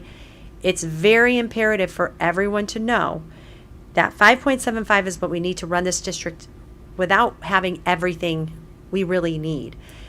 We need to do something about these buildings. We need to do something about ECS particularly, and sooner rather than later. And we cannot kick the can down the road anymore. We have done it and done it and done it. And talking with Tommy, you all remember Tommy, he said he gave up after how many years? He was here for 17 years. He's been saying the same things. I have Claudio come in, same things. If we don't invest in our schools, we're going to have to invest eventually, because what will happen is I'll get a letter that says we have to close the school down. And then what do I do with 500 kids? And it's not like we have any swing space. So I just want to be proactive. I want to make it very clear that this is something that is a necessity, and it needs to be addressed one way or another. And I hope that I know everyone has to be fiscally responsible. We heard Chairman Ireland speak. Of course, absolutely, that's his job.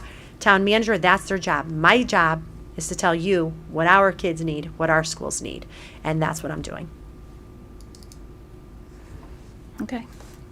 I don't want to have their job either. So It worries me this to one's hard rely on this though, because we know everything takes a really long time. So, any other thoughts on that from anyone? Alicia? All right, so being a newbie, I guess I can ask this. What's the risk of us putting in, you took out, and I'm sure it's painful, the cuts that you included on this slide 26.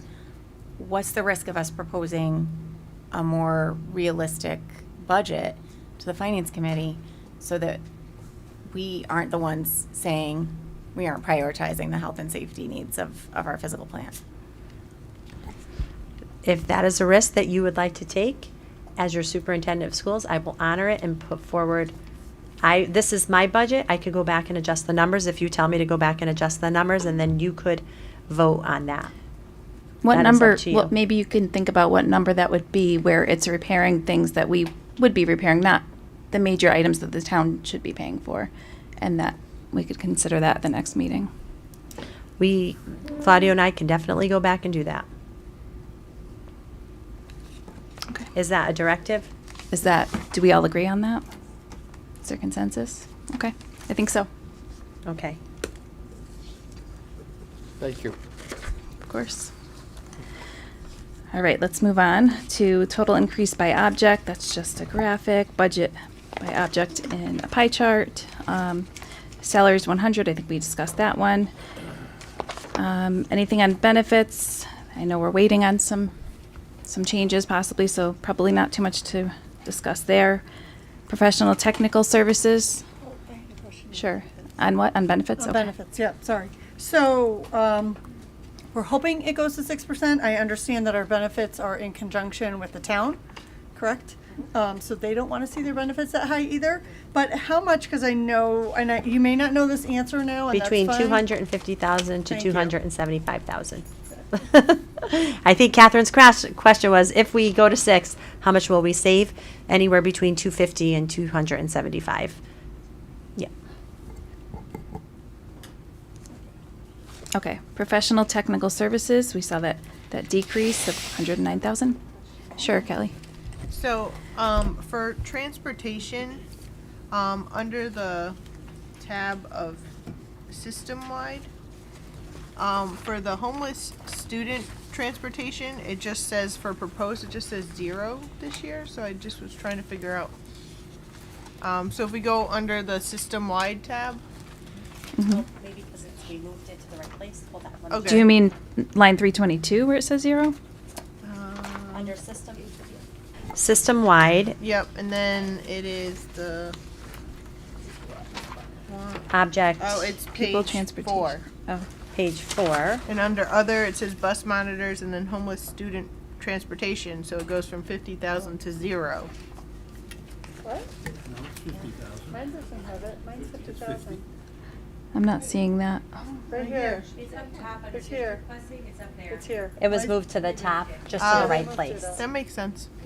That's all I have there. Sometimes it's just a matter of, Yeah. we get better and better at figuring out where it goes. No. Okay, so we'll go back to property services, item 400. We get to take that out next year. Other purchase services, 500. I'll just keep going. Just tell me to stop when you have Property- questions. Property services? I'm sorry, what? Property services back at 400?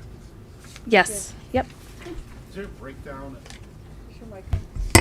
Is there a breakdown of these? I mean, we just talked about, now we're gonna propose cut of $2,800 and we know, I mean, that's like, that's not even real.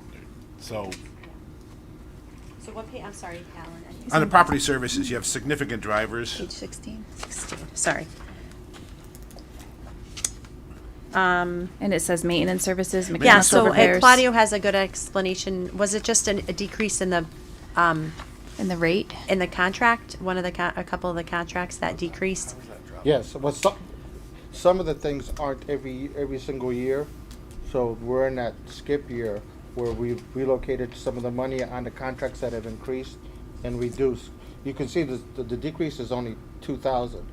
And if you look down at each individual school or each individual line of the contracts, you'll see some of them go up and some go down. Not everything we do is every year. I'll give you an example. When we do our asbestos inspection, that's every 3 years. And that's being done this year, for example. That's an example of certain contracts that you don't do every single year. So it's just mechanical repairs. That doesn't sound like a schedule thing. That just seems. Well, mechanical repairs are part of the mechanical inspection program, preventive maintenance program. So, like I said, there's certain things that are not required every single year. We're also trying to reach out to our current providers and try to negotiate some better numbers for next year, more aligned to exactly what we need. So we haven't given up hope that we can try to squeeze a couple pennies here. It's right couple to the pennies last there. minute. Literally today for me. All right, other purchase services, line 500. Supplies, 600. Any questions on those? Special education tuition, right? Mhm. You know how I feel about these outplacements. I don't think it's good for the kids. It's not good for us, in general. I We're know on that there are 500. cases where it has to happen. That's all that special education tuition. That's all outplacements. And Yes. I do have to tell you, though, it won't help the budget this year, but I do have some visits that I'm setting up with other directors that work in other towns that have in-district programs, and Ashley and I are going to go out and start to visit some of their in-district lower-level elementary programs to kind of get a feel. So I understand. you mean for future consideration for us to open our own in-district program? Yeah, so now I understand that the tuition is a huge, driver. So Matt, we really want, and the best place to do it is, we need it at every school. The truth is, we need it at every school. We don't have the expertise. We don't necessarily have the resources right now. That doesn't mean that we can't have them by switching things around, right? If we were able to bring kids back. We need the space. So my hope is really CMS, because we hopefully will have space where we can create a program which we could basically call Cromwell's social emotional learning program, and in every school. We know we have issues. It's just, it was a difficult start at ECS and WIS, and I hate the word behavior, so I'm not going to use it. The mental health needs of our students require such a level of expertise because the symptoms transform into behaviors. I hate saying behaviors because it's part of the disability. And the expertise needed in the mindset change. We can't do it unless we do really good professional development and we have really good supports in place and have the space. And we lack in all three areas. I will be honest with you. We are working very hard, like at the high school this year. It's been great to have ESS because they've helped mold a mindset, right? That now we could maybe perhaps take and make our own. It's much more difficult when kids are little because it's much more complex. Yeah, So it's harder to see. It's harder to predict. It's harder to see, predict, and manage. And we don't want other students or adults getting hurt. And so you're balancing all of that out. I do feel like we can do it. We just have to do it right.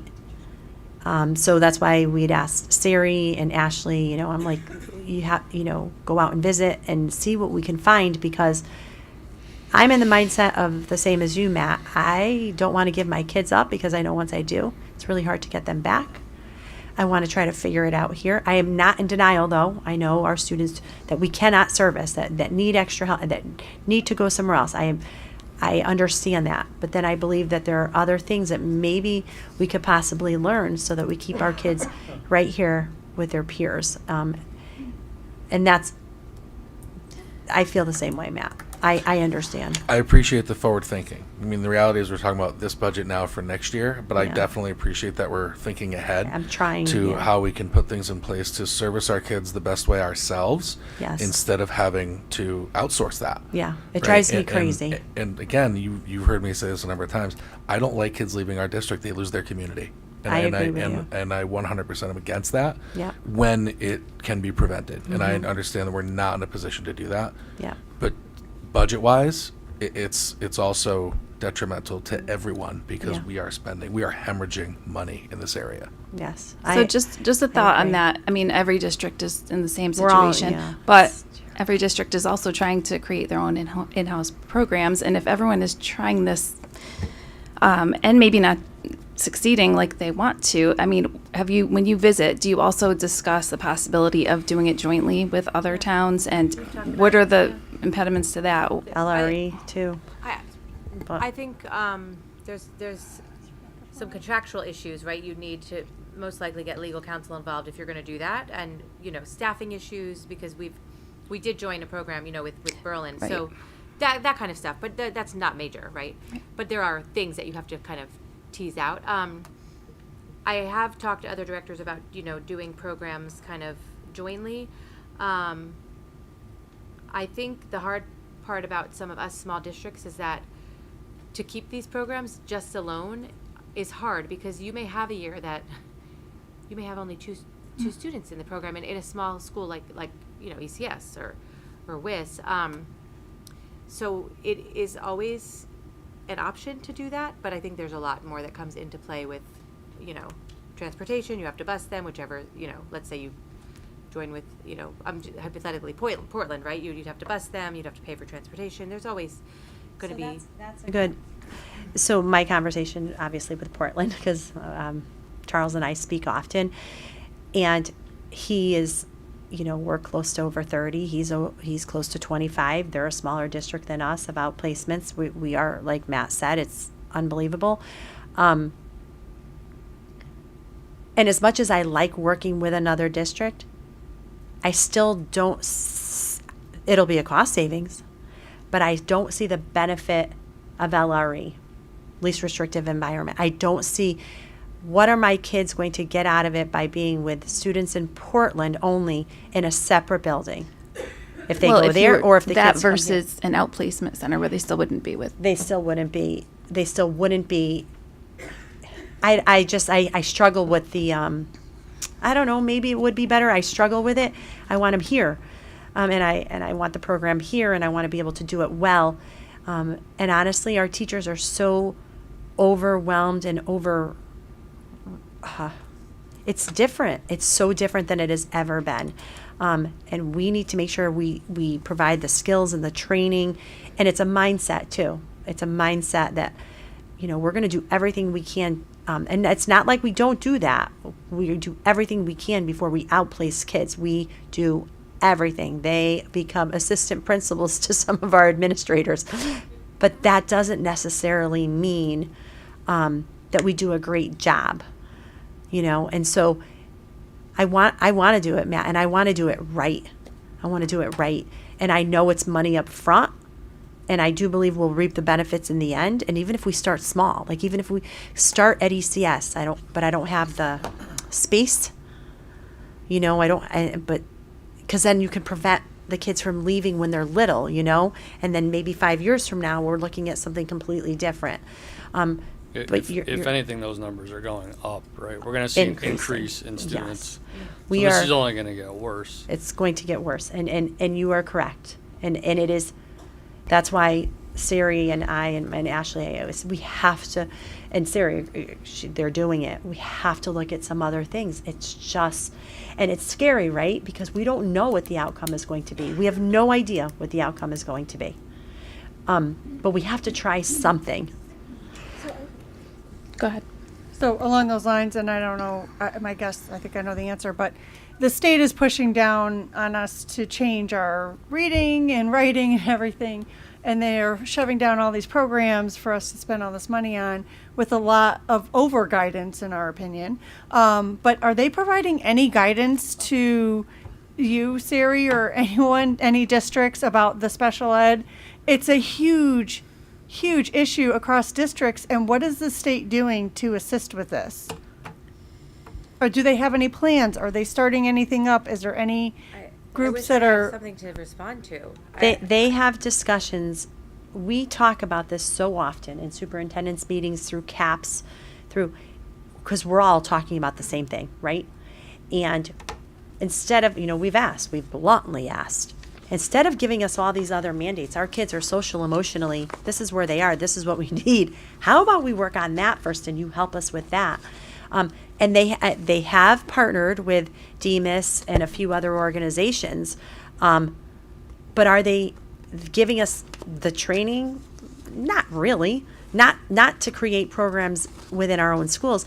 In fact, I don't even think they love the idea of creating programs. And the example is, I worked in another district where I had an entire program in my school that worked really well for 25 years.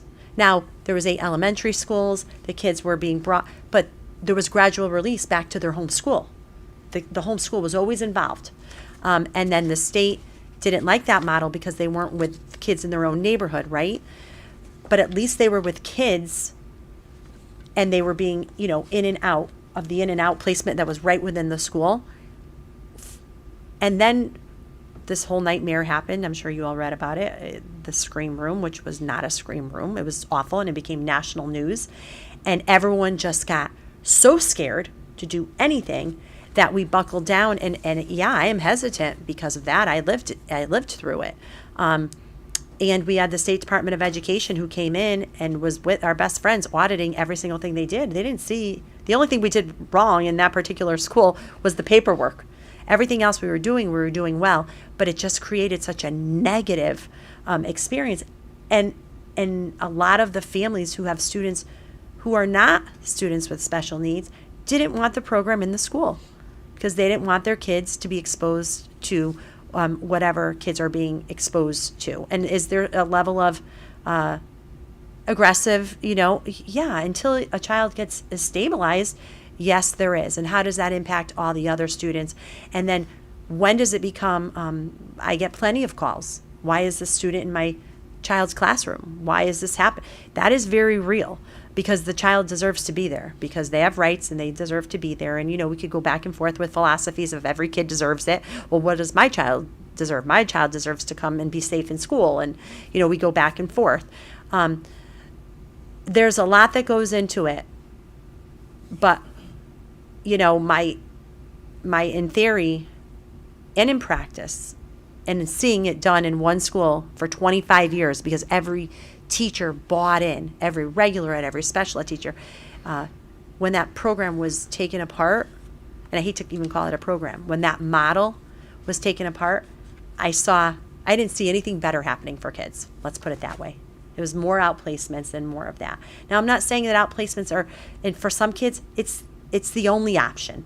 And we know who those kids are, and we know what they need. But for a lot of kids, if we had more supports, if we had more training, if we had more expertise, I'm not 100% disagree. I'm not disagreeing with you at all. I see all sides of all aspects. Oh, sorry. Can I just, is it okay? Sure. if I add? Just a slightly different perspective, because this is what I do in my professional life. So we run special education, outplaced school programs for kids with the most significant needs that can't stay in district. Not every kid that we serve, especially the kids that are younger, end up staying in an outplaced special ed program long term. Actually, the goal is a lot of them end up, if they get that service early on and they're in a small classroom with the support of an OT, speech and language professional, a behaviorist, they're able to go back to the home district, and that's really the goal early on. And then the special ed costs long term are reduced because they've got that intervention, and there's that partnership between the approved private special education program and the home district and the family, ideally. That doesn't always happen, but that does happen in a lot of cases, particularly the younger we see those kids get the interventions they really need, the more likely they'd be successful going back to home district. That's a really good point. Thank you. And Alicia, just to your point, a lot of what we see, so if we're outplacing kids younger, we have kids that have come, it's amazing that the kids remember me. I'm like, oh, I'm so happy to have you back too. And have seen them, the kids come back. Where our problem lies, our biggest problem, and when you talk to other supers and other directors, is when we have kids coming from other districts and they didn't start with us early on, and they're coming from another district and with needs, and they were about to be outplaced. Some this year, they're outplaced. We get the paperwork. We just get to sign the check, and that has happened a lot this year. That's where we see it, right? So if we could start it early and get them in and out and back and have a working relationship with the outplacement, it's when kids are coming and they're so dysregulated and they didn't start their school, and they may have had 3 or 4 different school experiences, is where we see the issue. And that's really hard because it's so hard to do exactly what Alicia's saying, because we know that works. Laura, did you have a comment? Yeah, I'm just thinking about that in ESS. So one of the benefits of ESS was not only preventing future outplacements, it was the hope of bringing kids back. And I mean, we've only had this program for a short amount of time. If we stop it now, what is the likelihood of families being comfortable coming back if we don't have the program anymore? And that's just a concern I'm thinking about. It's a valid concern.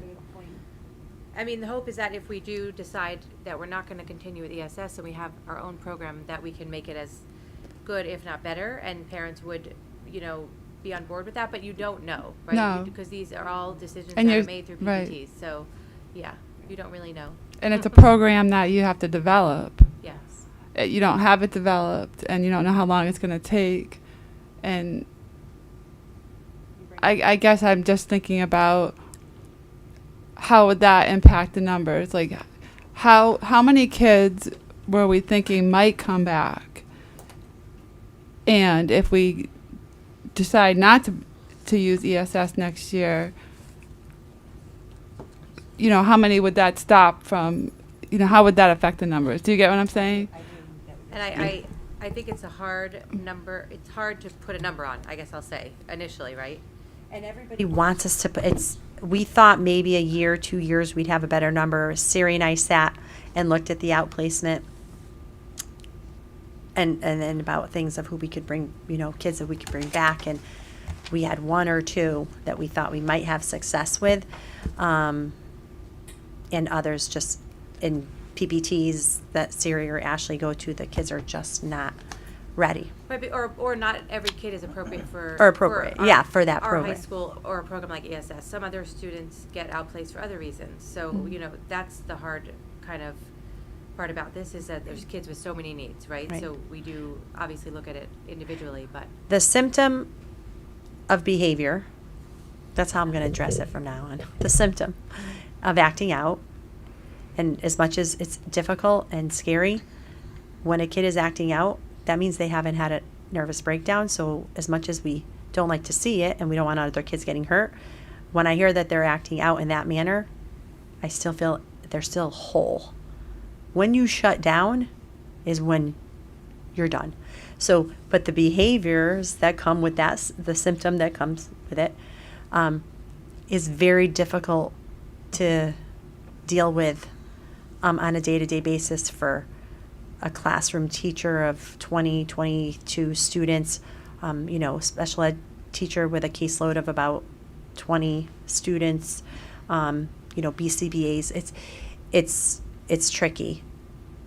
And we in public education have not figured it out yet. Right. We have not figured it out. So I think we're saying that maybe explore the number of students Yeah, it might affect for ESS if we had the program versus didn't have the program, if we can. Would you like me, give me a directive, would you like me, so I'm actually, you know, I'm gonna play with the numbers for insurance, right? I'd like to, with your permission, that's the 62,000, it's a fictitious number, I don't think I'm gonna be able to save it. I'd like to throw that back in there if it, the others I think we could make work, and I also think I should give you a number with bringing ESS back at our discounted rate. Is that a directive? Would you like me to do that? Yeah. Okay. All right, so put back in ESS. Yeah, I think to at least see a comparison. Just to see a comparison, yep. Yeah, I agree. Go back I'm not, to I'm not sure. capital. I also want to know your thoughts on the program overall, and if maybe Right. you think we could do it better with hiring. It's, yeah. Really, where I started with this was, thank you for looking into other options for down the road. That's really where I was going with this. Yeah. Can I just add one thing? Sure. So, you know, ESS is in place, it's working. We're struggling in some other schools right now, making sure programs are working and having teachers stay on board. And I think to take a step back in the high school and concentrate our, you know, efforts at the high school level would be foolish when we already have something in place. Mhm. We should concentrate on other schools, bring other options into the district, and Yep. taking the right step forward instead of taking a step back. Yep. Steve, you make a good point, and it is a struggle with staffing and people. It's a lot. It's a lot of a job, right? And you need the right people, and you need the right supports, and it's not easy. And I will not sit here and pretend that it is. So do we still want Dr. Macri to look at the numbers for ECS and then we'll talk more about it? Did I say ECS? Yes, ESS. I do it all the time. Welcome to my all day Selena, long. Yeah. Can I just add on to that? Sure. And with that, can you give us almost like a pro-con list of keeping ESS versus putting in social workers? Like, for example, do social workers, would one of them work through the summer? What are some of the things that, That's a very those are things that we want to see how we can address with the salaries and So not that's just exactly cost-wise, it. but. You are right, Catherine, and I'm glad you brought that up.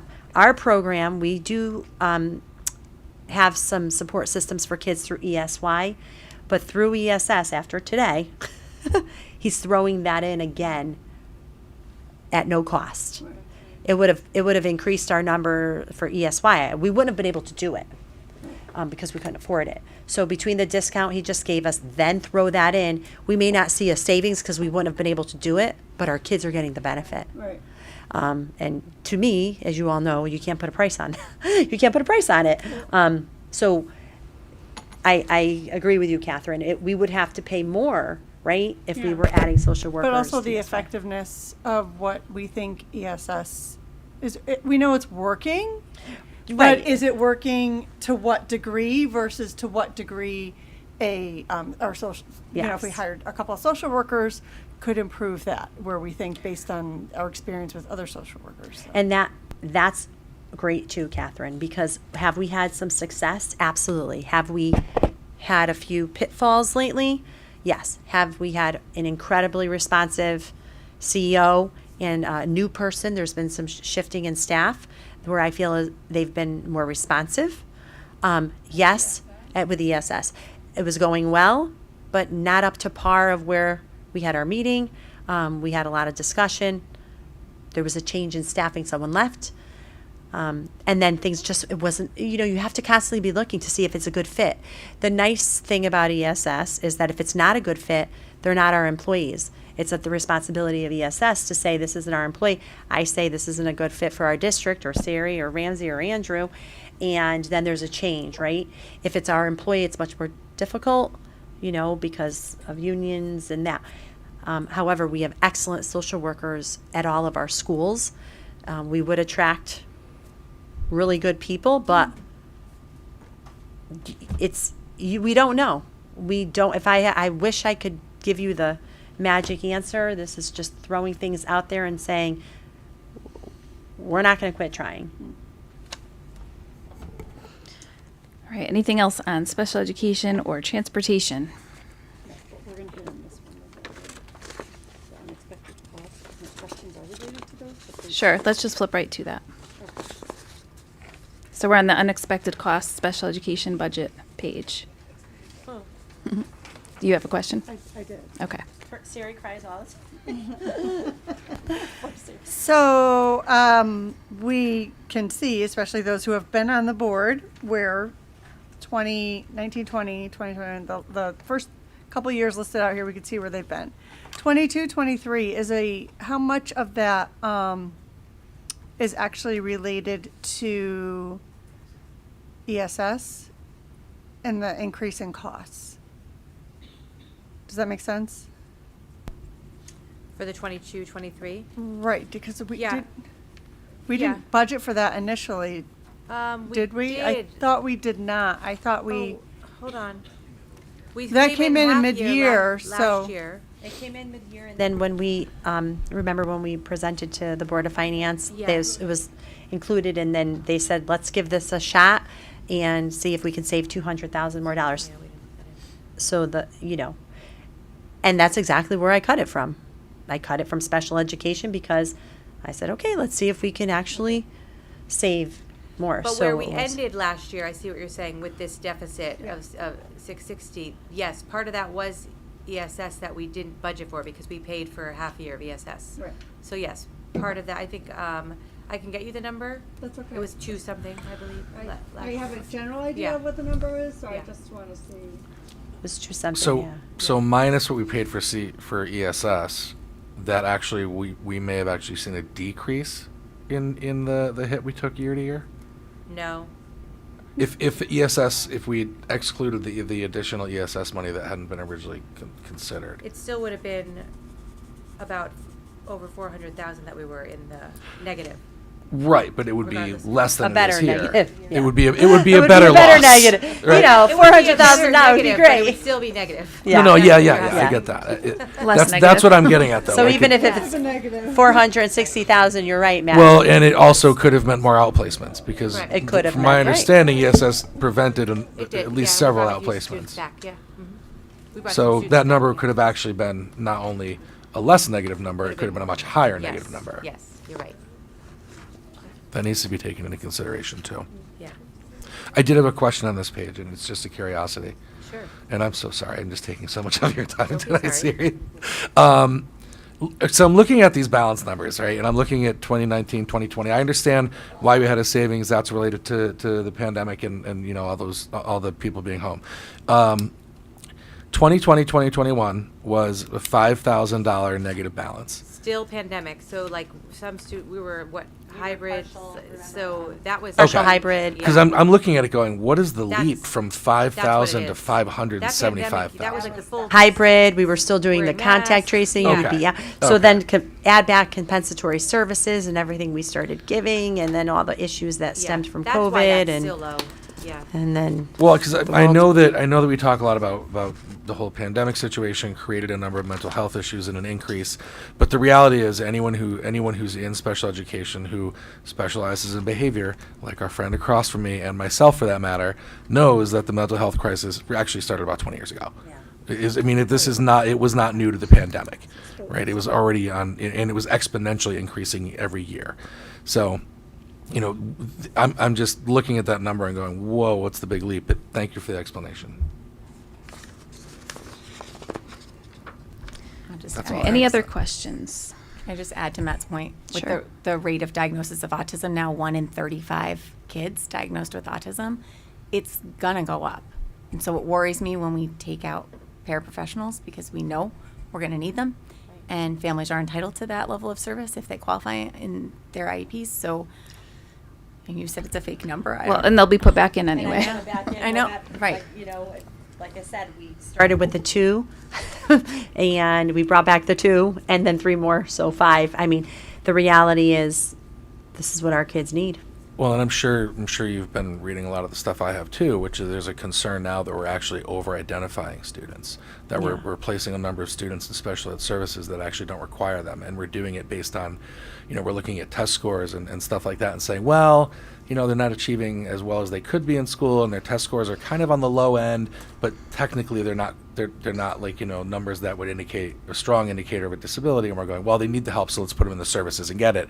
And then once we get them in, it's not like they're in for a year getting services, we help them figure it out. There's other ways to do that, right? We could be putting in specific classes for executive functioning, for example, which might help RTI. a huge population, right? So there's other ways to do it, but there's a lot of kind of swirling in the field right now that we may be actually over-identifying to the detriment of students and a number So of Matt, other things. I'm glad you said that. We had Shipman and Goodwin, a special education attorney who's phenomenal. He works with us. Come in and do a training on exactly what you're talking about. Like, how are we over-identifying? What are we doing? What are we doing first before we identify? How are we making sure we follow the law? It was very helpful because we are so quick to jump and say, this 4-year-old is special ed and or needs special education services, because I don't even like that saying. And yet, we don't even know this kid yet. You know, they just may need instruction. They may need more time. They may need a ton that we can offer through RTI, through MTSS. But if you jump to that conclusion the first 3 months of them coming to school, then, right, you know, it takes a long time for kids to test out of special education once they are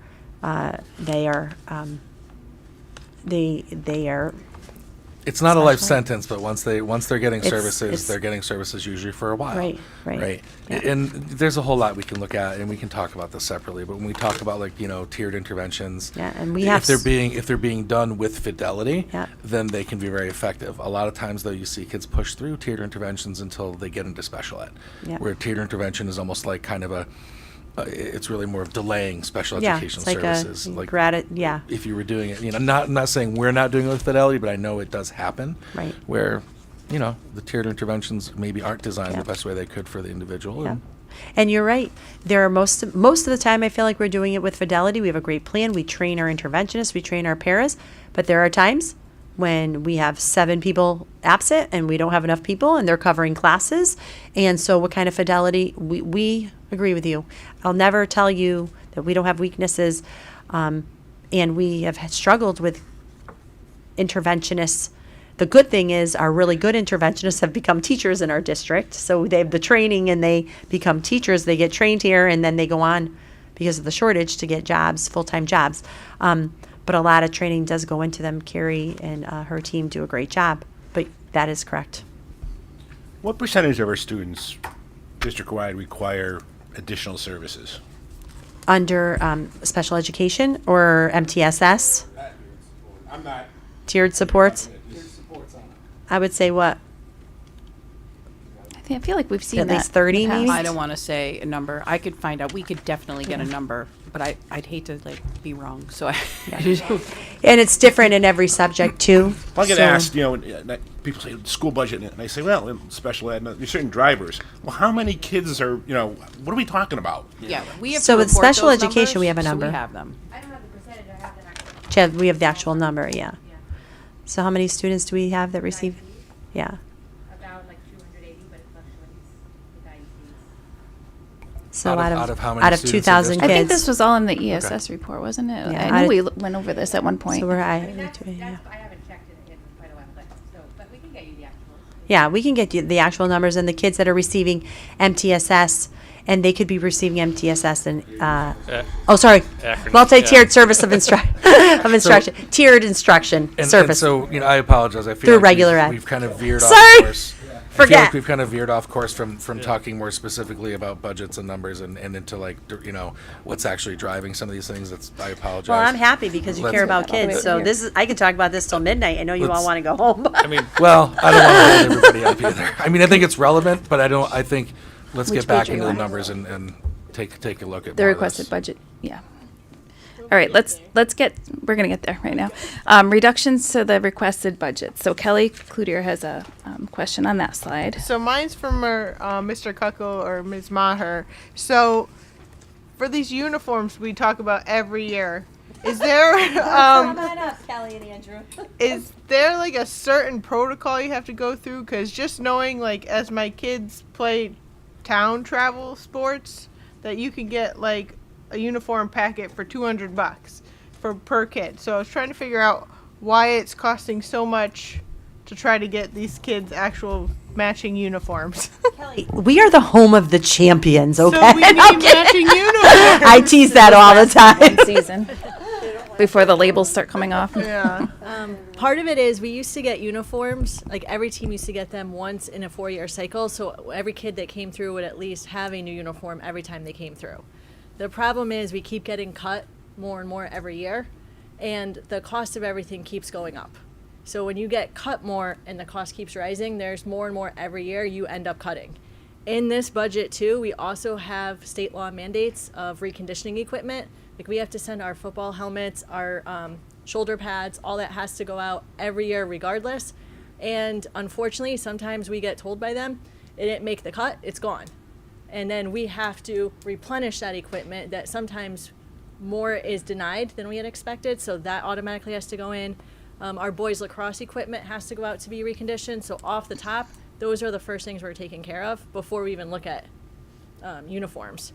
Throw it out. Yeah, Throw it out. for our uniforms, we also, at the high school level, have to purchase home and away uniforms. So it's not just like a one cycle. And we also have, for most teams, varsity and JV. So what we've been doing to try to do this, like right now with the ones that we put in, they're going to be, right now, currently this year, they're 7 years old, 6 years old, 6 years old. Next year, going another year, you're 8 years old, 7 years old, 7 years old. We've only been replacing the varsity uniforms because that's all we can afford to do. So what happens is they get transferred down to JV. So your JV uniforms are now 12 to 15 years old. Those uniforms now get transferred down to the freshman level because that's all we can afford, which is why our freshman team right now is wearing a white uniform with black shorts because we can't even afford to outfit them. And that's one of our smaller teams. We're probably the only team right now in our league that has mismatched uniforms because we can't afford to do so. Claudio wrote before, this is a comfort thing for us, to be honest, right? It's a comfort ask. But with all due respect to everybody here, right? This is how we present ourselves in the district and how we present ourselves with other shoreline schools. And that's what we look like. But we win. We still win. I don't care what color shorts we're wearing. But I'll We tell you win. what, it's a poor reflection on the school district and the town. that's how we travel and that's what we look like. So what could you accomplish with that? Was it 13,000 that was cut from the initial request? So 13, it was 18, one was instrumental, stuff with instrumental. So It that was- would pretty much probably cut out all the uniforms, because we also have we have 21 varsity teams, we have 17 JV teams, so overall that's 38 teams. Even with hard goods alone, we have to supply our varsity teams with the tournament ball in order to even play in the postseason. And we didn't buy the banners. We couldn't afford to buy the banners We're this not year. updating- We don't have any room. We're not updating So- the All-State banners because that's cut. We're in a frozen budget. Yeah, we're can't update frozen. them. It's about $300 a name, and we can't afford to. Right now, we're at the bare Eventually, minimum maybe. cost. Where teams right now, if you do the math, it's about less than $1,000 per varsity team, and that really is just affording them the varsity tournament balls that they need to play in the postseason. That's really where we are right now. We have gotten by on the bare minimum for years and years, and now that's it. I mean, training supplies, we have a trainer. We're fortunate enough that we have a I know. trainer. Why We do have people wanna cry? $1,000 we spend on tape and pre-wrap for the entire year. And we're probably just about through that right now. So, I mean, there's... And that I'll have to buy because it's a safety thing. We are in dire straits, and I know people don't like it because I'm a crybaby, right? I'm the superintendent that gets all this money, but we're going without. You can't. 5 years of freezing the budget since I've been here. This is it. We're at the end of the road. This is what it's impacting. We don't get a choice on the tournament balls either. We're mandated by the CIAC, like you have to purchase this ball. So it's not like we can go and get a cost savings for the ball. The soccer tournament balls are about $200 a piece. You have to have 6 of them. So even at $1,000 each, we have 2 teams. We're already over budget for. You need to for stop those 2 winning. teams. You can't play That's in the our tournament first problem is we need to without stop winning. purchasing. Yeah, No, you have to have you the can't. tournament ball, or you're not Wow. allowed to participate in it. You will, if you play with a different ball, you could be Disqualified. sanctioned and then disqualified. So there's certain sanctions that are put on us. Okay, so let's Stop winning. No, I'm kidding. So Pay to play? Just to add, Selena, can I add something? You said in 5 years that I've also heard for the past 5+ years that coaches and parents have been sewing uniforms back together again because Not and surprised. making adjustments because they don't fit, they're ripped apart, they're a mess. And yeah, we're winning, but there are kids that are performing and doing and competing with patched, or actually some of them for cheer I know took their uniforms off because they were so disgusting and didn't want to get judged by their presentation, so they wore t-shirts and shorts because the I know. uniforms were so gross. Thankfully those were replaced. However, I do see that I know a lot of basketball parents have made adjustments to uniforms. Yeah, we have, from where we were probably 12 years ago, we have a different size kid right now. We used to have a lot of taller, broader kids. For whatever reason, our population they're a lot smaller and a lot skinnier. So those uniforms that we had, you can see them, they're swimming on them. Why didn't I get that? Football, yeah, I mean, football went to the championship game this year. It probably looked okay from the field. If you look closely, there's 4 different tops that they're wearing. Yeah, I saw that. 4 different ones, and that's just to make it somewhat look presentable. So what in total would you need to solve all of those problems? Just All of them. And already we cut 13,000 from it, which would put that in. But I mean, chances are you might even get cut more, and it's just cuts after year after year after year. Like we're at the Does the 13,000 put in uniforms, the balls you need, and the banners? yeah, that would be. That's where you are. I mean, that's not that much money. Bring it to you guys because I'm out of ideas. Well, you Like I could. said- Some districts do pay to play, but I don't think that goes over well in That's Cromwell, going right? away more and more. Is it? Yeah, there was a lot of schools in our league that had it. Now there's only one left because that presents a lot of other issues on the other end. Sorry, Alicia, go ahead. What's the role of the boosters in fundraising related to uniforms and equipment? I know we looked at a procedure or a policy on it, but is that I don't know what the function of boosters is. If They probably buy meals with it for the tournaments and For- such, not not For uniforms, you want to be careful because there are certain sections in terms of like what has to be on the uniform, how far down it can go. So most of the schools require that the schools buy the uniform so that they are in compliance, so they don't get disqualified. If you start outsourcing that to others, sometimes they're out of compliance, and we get reminders every year with schools that are not in compliance. And if they are not in compliance, then unfortunately they could end up being removed from the postseason. No, I just thought boosters could provide a portion of the money to the school to be able to purchase, through their fundraising efforts, to be able to purchase equipment. Is that not okay? Well, typically for a booster club, they're meant to boost the program, not provide the bare essentials that the school should provide, right? So like we should provide the uniforms, we should provide the basketballs, the things like that. The booster club would provide the extras that would just help kind of take to the next level. Little warm up uniforms, things like that would be more. Not in every line. team has a booster club. Yeah, that too. And so, like, say if baseball bought new uniforms, then we're required through Title IX that we have to make sure it's equal with softball. So there's a lot of teams that do not have boosters that would need those supports behind them, probably more than have them. A lot of the smaller teams do not have boosters. Before we get too carried away with this topic, what else? Well, before I suggest that, I'm wondering what else was frozen this year or last year that we really need that we're not going to get next year that we should also think about. Long list. Everything. The list is immense, but Kelly could start with just athletics. I and can I'm sure start our on our principals end. Would love to come up and tell you a big one. I can tell you, like, right now we had all our fees for indoor track meets. We have 80 kids running indoor track. So every meet they go to, you have to pay a fee. It's usually per student, per event that they run in. I haven't heard Kelly talk this long, and so. Well, I live this every day for track meets. She doesn't need a piece of paper in front of her.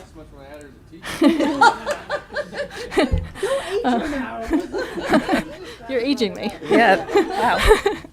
Wow. The track meets alone for boys and girls right now, they're costing about $3,000 a meet. Right now, that's money that is frozen. We can't touch that. We are supplying that out of student activity. It is a quick fix, but we are running out of money very, very quickly. And that's the money that also helps cover our transportation costs for the end of the year. So at some point, it's not going to be upheld. Like, we are moving through that very, very quickly. It's covering our indoor track meets all season. It's going to have to cover our outdoor track meets, because if we don't pay for those kids are not competing in anything right now.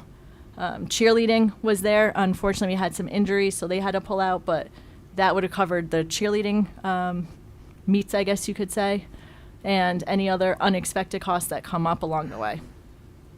So to answer, when they run out of money, I give them the money to do what we unfreeze it to do it, because we're not going to let our kids go without that experience, and it just digs us deeper and deeper into the hole. And it's sleepless nights from now until June. It's awful. It's an awful feeling to be in. I think we're all tired of it, to be honest with you. All of us are. And yet at the same time, we know we have to be fiscally responsible, but we are tired of this. You notice my demeanor is much calmer tonight, because I feel like I have fought and fought and fought. It is out of my control. And I can't put myself in the hospital again because there's nothing more that I can do. I will continue to be your child's biggest advocate for everything they need, but there's nowhere else for us to go. And everything is, I said, why was I born in this era? The buildings are falling apart. Like, really? Are you kidding me? But the truth of it is it is that era. It's, we need everything. Kelly, do we pay for, I know we provide helmets and pads and stuff for the football players. Do we do the same for the men's lacrosse team? We provide the helmets and the pads? Yes, and they were just all denied this past fall. So we had to purchase all new helmets that we were not expecting. Yeah, because they changed the regulations on the helmets. They were all denied. And those are about $300 a pop or so. Mm-hmm. And they're unusable anywhere now? They can't even be resold? Nope. They changed the requirements. And honestly, when she told me that, I was delighted. Get rid of them. If our kids have a bigger chance of getting a concussion, but they're a fortune. They're expensive. Ours were 300. How often do they change? This was an unexpected change. It wasn't. So it's not common. No, it's Okay. not common. This so this was the first time we've seen it. yeah. Okay. But we thought we would get like another 3-4 years out of them. Yeah, we at some districts you have to buy your own, or some schools, and it was $365 a helmet. And we would struggle with a program because there's no feeder system. Most of ours are first timers coming out. Yeah. So we have that. I can tell you about golf. We're fortunate enough that our home course is the TPC, so we play our home matches there. Unfortunately, we don't get as much practice time. Other schools get every day at their course. We get pretty much our matches. We get the first tee on Mondays, and that's pretty much about all we have. So we can't even negotiate with a course even close to us because we're frozen right now. We get money to go to the driving range, but that's pretty much all we get for that team. So they don't even get practice every day on a golf course. Even though we have one right in town. Exactly. Mm. Yeah, we know them well enough. Well, while you're up there, Mr. Cockle, Don't ask him any questions. what would be something from the high school's perspective that has been frozen that you would really love to have, like, because you need it, not, love to have, but what is something that's been frozen that you would love to have back in the budget? If you could. I'm not even saying, obviously, that we're going to put all these things back in the budget, but I'm curious what's been withheld. Yeah, I mean, really, the athletic side is the biggest part. We've just constantly been, tightening, and just reducing the options for our staff kind of across the board. Wood costs are definitely something that are significant for us. In terms of that, we've had Mr. Borsch has had to be just very creative with lumber and how to do different projects with kids. It's a very popular class.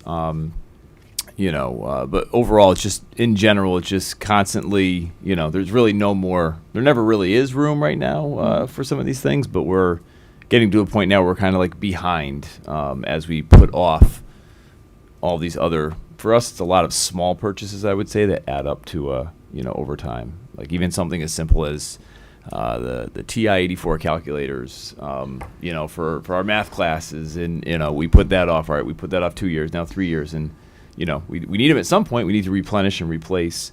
But those are, $100 a clip, a little bit more, Will we accept donations? Yeah, we would. If anyone's listening, but yeah, T183s. It's just the constant over time, and just, constantly saying no to a lot of different requests, and really there's no flexibility too. So we have awesome conference opportunities that come up, other things that maybe we didn't budget for that would be great maybe in the past where we had some freedom and flexibility to say, hey, let's send our kids to this leadership conference. Let's send them here. We've done a good job budgeting, but now that it's frozen, it's not, there's nowhere to send them. We can't, bus costs are expensive. Obviously, the entry fees to wherever we're going. We're lucky we're able to do a few through athletics, but again, those types of things, those opportunities now are also removed. Right, and a lot of times these opportunities come up, and we don't expect them, and really we're kind of stuck. There's nothing we can do. Okay. All right. Any other questions, or does anyone want to make any recommendations based on what we heard? I do. Okay. There's an item in here that's under central administration that I've been questioning for a long time why we continue to pay into it. Because I personally don't see a whole lot of value to the district for the money we're spending on it. And maybe I'm wrong, and maybe someone can explain to me where the value is coming from for it. But we paid $10,850 this year, and we're budgeting $11,200 next year for the Connecticut Association of Boards of Education. They hold their meetings during the day when I don't think any single one of us can attend. Yep. I get a newspaper from them once a month that I read and go, okay, I got maybe one piece of useful information. Why are we continuing to pay into that organization? And we used to don't use get their anything. policies, but we no longer. We have Shipman and Goodman for that now. Right, Why now are we we paying into rarely that organization? What would the consequence be of us cutting out of that organization, taking that $11,200 and giving it to our athletics department? Someone explain that to me. My only suggestion would be to talk to other board chairs and see what they say. There is that conference that none isn't of us only can open. go to because it's Yeah, during you the guys day. can, but I send people. We take advantage of it because you guys can't go, which is great because they have opportunities for administrators as well. But is it really addition worth to the $11,200 a yeah. year? No. Yeah, but it's a discounted price. You get everything. So anything that is offered through CABE, and I'd have to really go back and look at anything that we purchase through CABE. We use CABE to get discounts. But what do we actually get discounts on, and is it worth it? I guess that's the question. Right. So it's a good thing. We did, in my previous district, they did stop doing it for 1 year, and then they went back to doing it. It's free legal advice for you guys if you want to pick up the phone and call. It's, it's all that. I don't necessarily like their advice because I don't always agree with it. I'm fine with eliminating it. I don't know if Gary knows more about CABE that I don't necessarily know about things that we may save. Like, is it part of the consortium, Gary, that we might get fixed pricing from or any of that? I'm just afraid to, because Make sure your mic is on. Sorry. No, you're fine. One of the things, again, and I'm going off top of my brain, they basically advocate for school districts when they go to legislature. They have a whole legislative agenda. Could be they introduce 10, 15, 20. I've seen them introduce 20 or 30 bills in the legislature. So they're always advocating for that. Other than that, they have the publications that you can buy. I mean, Tom Mooney's book is through CABE, but you can buy it as a non-member. I think it might cost $10 or $20 more. Went up to $70. Is that what it is? $70. But yeah, I would say their biggest is advocates for public education through the legislature and some of the legal advice that they might give. More of a general advice, I would think, than a specific advice. But that would be my take on it. Most of their trainings are online anyway. Anybody can watch them. Really? Like, Non-members? even if you weren't a member, you could watch them on YouTube. You can go on, type yeah, thing, you can go on right? YouTube and watch them. I'm just throwing it out there. There's Okay, it's an idea. $11,200 we can flip over to the athletics department. Even if we just tried it for a year, that would be a huge thing for the athletics department right now. Could you still go to the in-person trainings just at a different rate? Or do you have to be a member? Non-member rate, which is like a Okay. couple $100 or something more. I mean, it was definitely worth going to the training. But if we paid for one person to go or It's whoever definitely wants to worth go. it for new board Yeah. member Right. training. Yeah. I agree with you, but some of the other trainings, I'm not 100%. I agree. Sure, and I agree with Matt that they're in the middle of the day. We all have jobs that are hard for us. And I just know- don't see the value. I'm sorry. I'm sure they're a great organization, but I don't know what So we're let's getting look out of into it. that. Let's think about the high school request for athletics. What Gary said is the big part that I just forgot about. Like, everything is when we are the legislation piece, the legislative piece. It's CABE, CAPS, we pay all these to do that for us because we can't show up to every single solitary thing, and they go and represent. They would still be doing it. We're just not supporting them doing it, so it doesn't look good, right? It doesn't look good. Yeah. It is an it is not a. I don't Yeah, know. but we have a lot of the complaints other districts have. They're going to be bringing those things forward whether we're there or not. Right. It just optically doesn't. I don't know how many districts. I could find out how many be districts. curious. Yeah. Are you going to call and negotiate with them too? Steve, I've been known to negotiate. I am the professional negotiator. Literally, you should have seen our email to our broker. You need to get to this person. So as an aside, I got to ask, what page are you on as far as your list of things to do after this meeting? Oh, I'm still on my first page. It's okay. I want to talk to you about this because I want you to see and understand exactly where we're at. I know it's getting late, but I just feel bad that we asked the high school, but not the other principals. Do we want to do that tonight? Do they or have a list? Do you want to save it? Yes. Okay. Is there anybody who really has a strong feeling of things that you've gone without? Not to put you on the spot, but I mean, or think Lucille about has it a for whole next list meeting. of her entire building. I'm sure. And Chris, I know staffing. There's staffing, right? Concerns.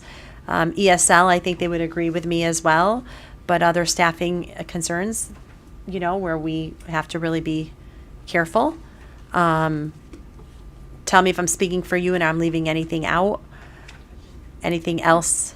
Oh, Carrie's got a list from here to New Jersey. No, I'm I can just kidding. tell you, we did post, because we knew we were never going to be able to hire a new ESL teacher to Oh, yeah. service our students. We did post for a tutor to at least work with some groups, but we're not able to hire that position now because the budget is frozen. So things like that come up during the year that we find that we need, that we just can't do. It was posted. I didn't even think we were going to get applicants for it, and we did get a couple, 2 or 3, but I didn't even bother interviewing them because we're at a frozen budget.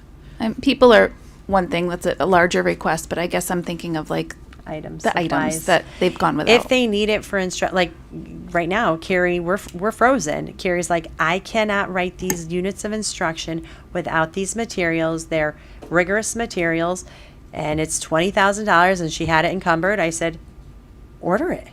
What am I going to say? No, I have to. We need them to move forward to educate our kids. I'm like just watching the number. I said, just order it. What am I going to do? All right, so do we want to go over the list that we came up with? Sure, I think, go ahead, you repeat it to me. The requests for facilities, Claudio's requests. Prioritize, yep. Yep. The items that would not be covered by the town, Yep. not the larger items. The 62,000 support staff, you were wanting to add that back in, potentially. Looking into ESS at the discounted rate, pro-con list for that, including ESY. And then CHS sports, plus So the 13,000. Add yeah. that back in, okay. Plus the K membership, looking into Yeah. that. Yeah. Did I miss anything? Anyone remembers? Sure. Under the central administration still, Mhm. on page 2, what is the leadership coaching support? So that is, what, most of it is actually being paid by a grant. When we have new administrators, there's a greater, just like teachers with mentors, there's a greater chance that they'll be retained if they have a mentor. So we have to pay the mentor. So this year we had 2 new people. Sometimes we need leaders to be, they experience a difficult time and need some mentoring in specific areas, just like teachers. They're part of a union. I have to make sure that I provide them with the opportunity to improve, and that is usually through a coaching model. And that could be one of those things that becomes a cost, because right now the state has a induction program for new teachers, but it has been mentioned at several different levels that there is no onboarding or induction program for leaders. And so one of the things that's being looked at really closely by the State Department in terms of giving guidelines for administrator evaluation is establishing one of those induction programs that would help to support new leaders. So these are like the things that I don't know what the state is going to provide us in terms of resources for that. I know, for team, they do reimburse us minimal costs for, And our that's for tutors. teachers. And that's for teachers. But nothing for Nothing administrators. exists for administrators, but I know there is, and there has been mention of putting in a program like that. So having that there, I think is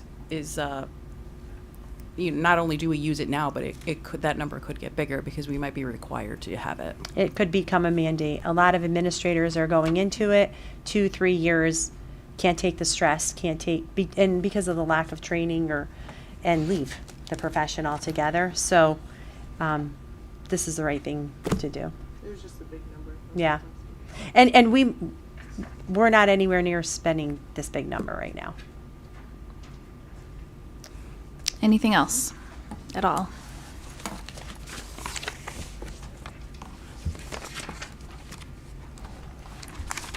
Okay, so we'll bring everything back at the next meeting, which is February 13th. Someone did mention that we typically have our budget meeting's at 6 and I forgot. So I don't know if that would be better for you. That would be great. We'd all be and very your happy, team. I think. And does that work for most of us? 6 o'clock for the 13th? Is there a facilities meeting that day? Hold on one second. The 13th, sure. which we could postpone. That's fine, I believe. I mean, we probably should postpone it till after the tri-board, right? Yeah, I agree. All right, let me see. Hold on a second. February 13th. We have facilities, and we could start at 6 instead. We can cancel facilities. Laura, you're getting this? Cancel facilities for February 13th. Yeah. And yes, I did have one board member ask for Excel, this in Excel, just so you can look at it and play with it. I'll send it to all of you so that you can all see it. Just be careful. It's not confidential. It's just make sure people don't think the changes that you play and make with it are actually our budget. But we will release that to you so you can, play with the numbers. Yeah, and save a copy first. Save a copy but it's not in Google. So should it's I okay. make? Oh, that's true. It's not in so Google. it's not No, gonna affect it's yours. just an Gotcha. Excel spreadsheet. We'll email it to you for you all to look at and play with the fancy numbers that we play with and scratch our heads with. Questions, if you could get me questions, because that does take time to respond to the questions and get all the answers. If you could get me all your questions by, what the heck is today? I don't even know the date. That would give us not a lot of time. Okay. So if you can get me all your questions by Friday, and get them to Selena. If you have any additional questions, send them to Selena by Friday. Selena organizes them nicely for me. The weekend? Yeah, I to think do that? I think that's reasonable because This is if they don't really have time hard to during the do week. After, like, I have to But we'll read- limit. Can we agree that we'll ask concise The only- questions Yeah. and not a bazillion of them? We asked a lot of questions tonight. so. The only thing is that only gives us until we can send them to you on the 9th. Even if you let me send them to you on the 12th, that would be better. But that only gives you one day to review the answers. You know, because usually I try to get everything fine, to you. right? Yeah, as long as Is it's that before okay? the meeting. Is that just because we need time to answer? Yeah, that's.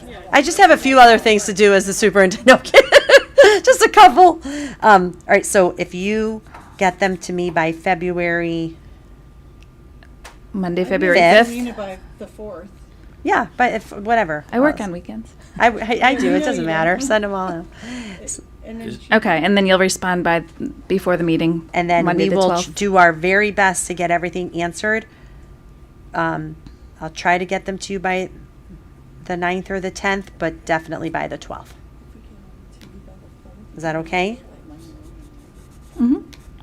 Is there February a format we should be putting them in? Like, or is I'll there- put them in a Google Doc. If you want to just email it to me, and then I'll have you look at it again. I'll send it out to everyone first Okay. to Yeah, make some sure kinda it's like right. General Google Doc that we Yeah. can all. Mhm. And then would you use one Google Doc that we share so we're not asking the same questions? That's a good idea. That's a great idea. Yep, I like that. I like it. All right, so I'll create that and I'll send it out to you. If you can get it on Sunday, to me that'd be better, and then I can flip it to her sooner. Can we do Google Docs through our email address, our board email addresses? Mhm. We can. Okay. They should Yep. be able to, right, Steve? Yeah. We, I've used it. we I've use used it. Google Docs for the meeting minutes. Yep. Yep. If not, we'll figure something out. Yeah, if not, Steve will fix it for us. Steve fixes everything. Steve will fix it. Okay, so we'll hope to have our next meeting on the 13th at 6 o'clock. If we're ready to vote at the end of that meeting, great. If not, we'll tentatively think about Tuesday the 20th for a follow-up. Is that what we had landed on? Tuesday. Because the following week is, oh no, that's a holiday, right? Vacation, yeah. So we had decided that Wednesday was building committee, so it would have to be Thursday the 22nd. Yes, or we could do Tuesday the 20th, but that would put you guys out. Tri-board meeting is on the 26th, 26th. Oh, yeah, so We could do Tuesday, the 27th, but then we would have two. Then you'd have two big meetings. Yeah, and I don't think, back to back. I don't want to speak for you. You guys all have families. 22nd, 22nd Thursday. Board of Finance? Yeah, I just don't need to go to it that week, but if we need to go to that, it's a Board of Finance meeting. Oh. Okay, we may not need the meeting. It was just, I just want to put it on your radars. We start at 6, we'll get you out by 6. So I can zip across You can zip- town and get to Board of Finance? Yeah, February 22nd, is that okay with everybody if we put that on hold so my administrators know to hold it? Yeah. Okay, so February, and would. At 6? At 6, is that okay? Our next meeting on the 13th will start At 6. Yeah. And February 16 will start at 6, cancel facilities. And then if my admins and everyone could hold the 22nd. Okay, for 6.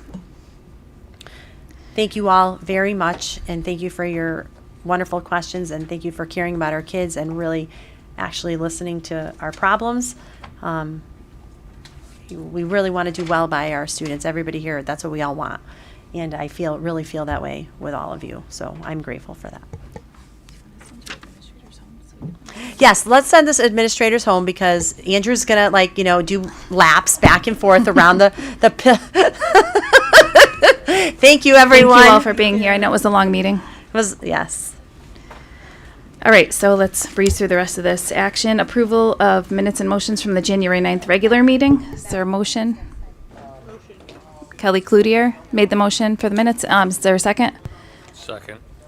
By Steve. All in favor? Opposed? Abstentions? Motion carries. Lori's absent. Kelly's absent. And I think everyone was here at that meeting, so.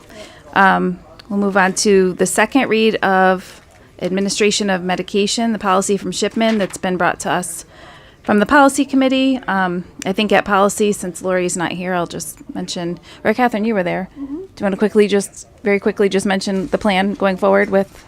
Oh, with policy committee. So with the policy committee, normally what we do is a first read and then a second read at the policy committee level. And then it comes up here for board level, first and second read. And tonight we changed that for us just having a first read because a lot of these policies, like this one in particular, we need to get through very, very quickly because they're needed. They're urgent. So especially with a lot of these state changes and mandates. So we don't need to vote on it or anything else. But it is required by statute that we do a first and second read at the board level. So just know you guys will still have your 2 reads, but the policy committee just does 1 now. So with that, I can make a motion to, if Selena doesn't mind. Do you want me to make a motion Yes, to please. approve the second read administration of medication Thank policy you. from Shipman? Yes. Thank you. Is there a second to her first? Kelly Cloutier, I'm saying Cloutier even though Kelly Franklin's not here, so to have it. All in favor? Opposed? Abstentions? Motion carries. Was it? That was a great read. It was like 10 pages long, right? Wait till you see the next one. Right, Steve, we got more. All right, nothing for first read. Board committee reports. We have nothing except the minutes, I believe, from the Facilities and Technology Committee. We don't have to approve them, though. Any topics for future agendas? I think we have a lot on our plate as it is, but if anybody has anything, reach out to me. Comments, updates, and announcements from board members. Steve, would you like to start with anything? Yeah, just wanted to congratulate Alicia for the article that was in the Cromwell Life. So, it was a really nice article, so congratulations. I still have to read it. My husband told me about it, and I haven't read it yet. But it was about the Girl Scouts, right? Girl Scouts? Yeah. Oh, nice. Thank you for recognizing her. That's so nice. All right. Do you have any comments, updates, announcements? Kelly, Catherine, anybody else? All right. Let's see. We don't need a motion, so I'll just adjourn this meeting at 9:52. 9:52.